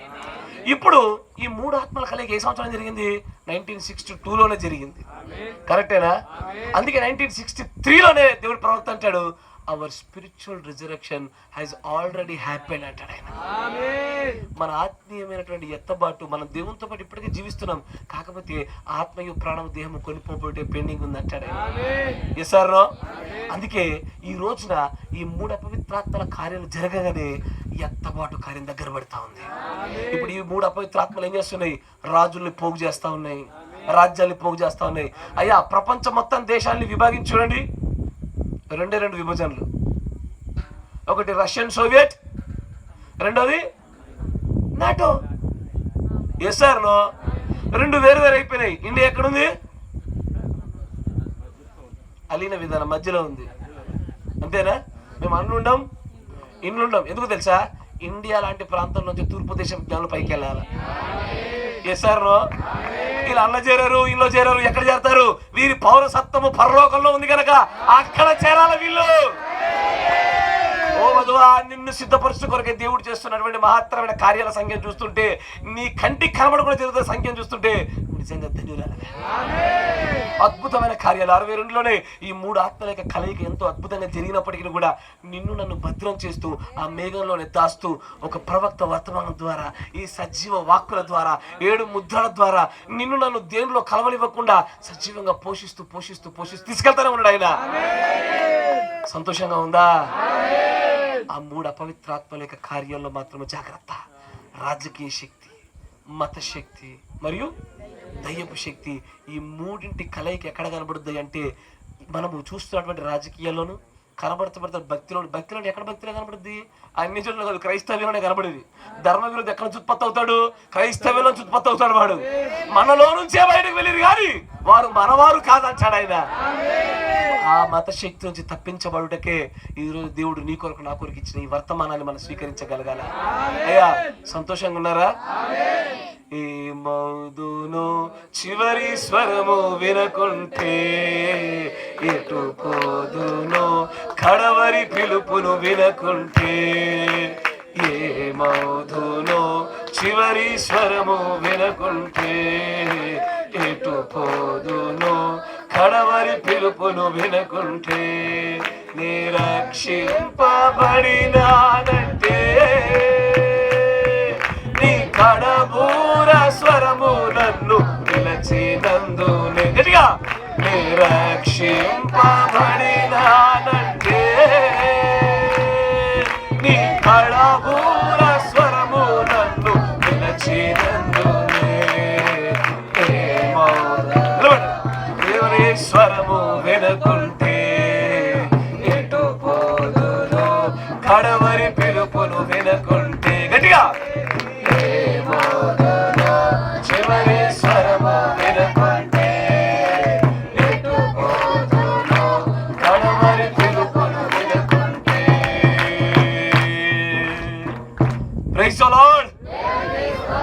హల్లెలూయా.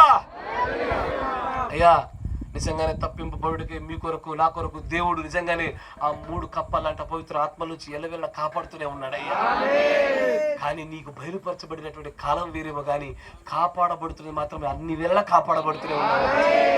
ఎప్పుడు చేర్చబడలేదు, ఎప్పుడు ప్రభావితం చెందలేదు, ఎప్పుడు దాని పారిభాగం మనం కాకుండా చేస్తూ ఎల్లవేళ ఈ 3 శక్తుల నుంచి మనం భద్రం చేస్తూనే ఉన్నాడు ఆయన. ఆ క్రీస్తుని బట్టి మీరు సంతోషంగా ఉన్నారా? ఆ దేవుని బట్టి ఆనందపడుతున్నారా? కృతజ్ఞతలతో సంతోషంతో ప్రార్థన చేద్దాం.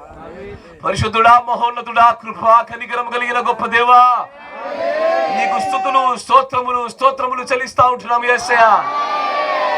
ఆ తండ్రి, ఈ కాలంలో జరుగుతున్నటువంటి రాజ్యముల యొక్క సమూహాలను గాని, ఇక్కడ జరుగుతున్నటువంటి యుద్ధాలను గాని, ఈ సమయంలో చోటు చేసుకున్న రాజకీయ శక్తులను గాని, మత శక్తులను గాని, దయ్యపు శక్తులను గాని, ఇవన్నీ కూడా నీ రాకడతో, యుద్ధాలతో, తీర్పులతో, ఎత్తబాటుతో ముడిపడి ఉందన్న సంగతిని చూడగలిగినట్లుగా మా కన్నులు తెరిచినందుకు నీకు వందనాలు యేసయ్యా. కృపగల తండ్రి, నిజంగానే నాయన ఆ పాత త్రిత్వాన్ని వాడు తయారు చేసింది నూతనమైన త్రిత్వాన్ని ఏర్పాటు చేసి ఈ ప్రపంచాన్ని మోసము చేయడానికి వాడు ముందు జాగ్రత్తగానే ఒక త్రిత్వాన్ని తయారు చేసి పెట్టి ఉంచాడు నాయన. దానిలో నుంచే మరొక త్రిత్వంలోనికి వాడు మారుతూ వస్తున్నాడు నాయన. కానీ ఈ మర్మములను, ఈ సంగతులను పడిపోకుండా ఉండకై నీ వధువుకు బయలుపరిచి అభిషక్తులుగా అంత్యకాలంలో నిలబెట్టిన విధానం వచ్చి నీకు కృతజ్ఞతాస్తుతులు చెల్లిస్తా ఉంటున్నావు యేసయ్యా.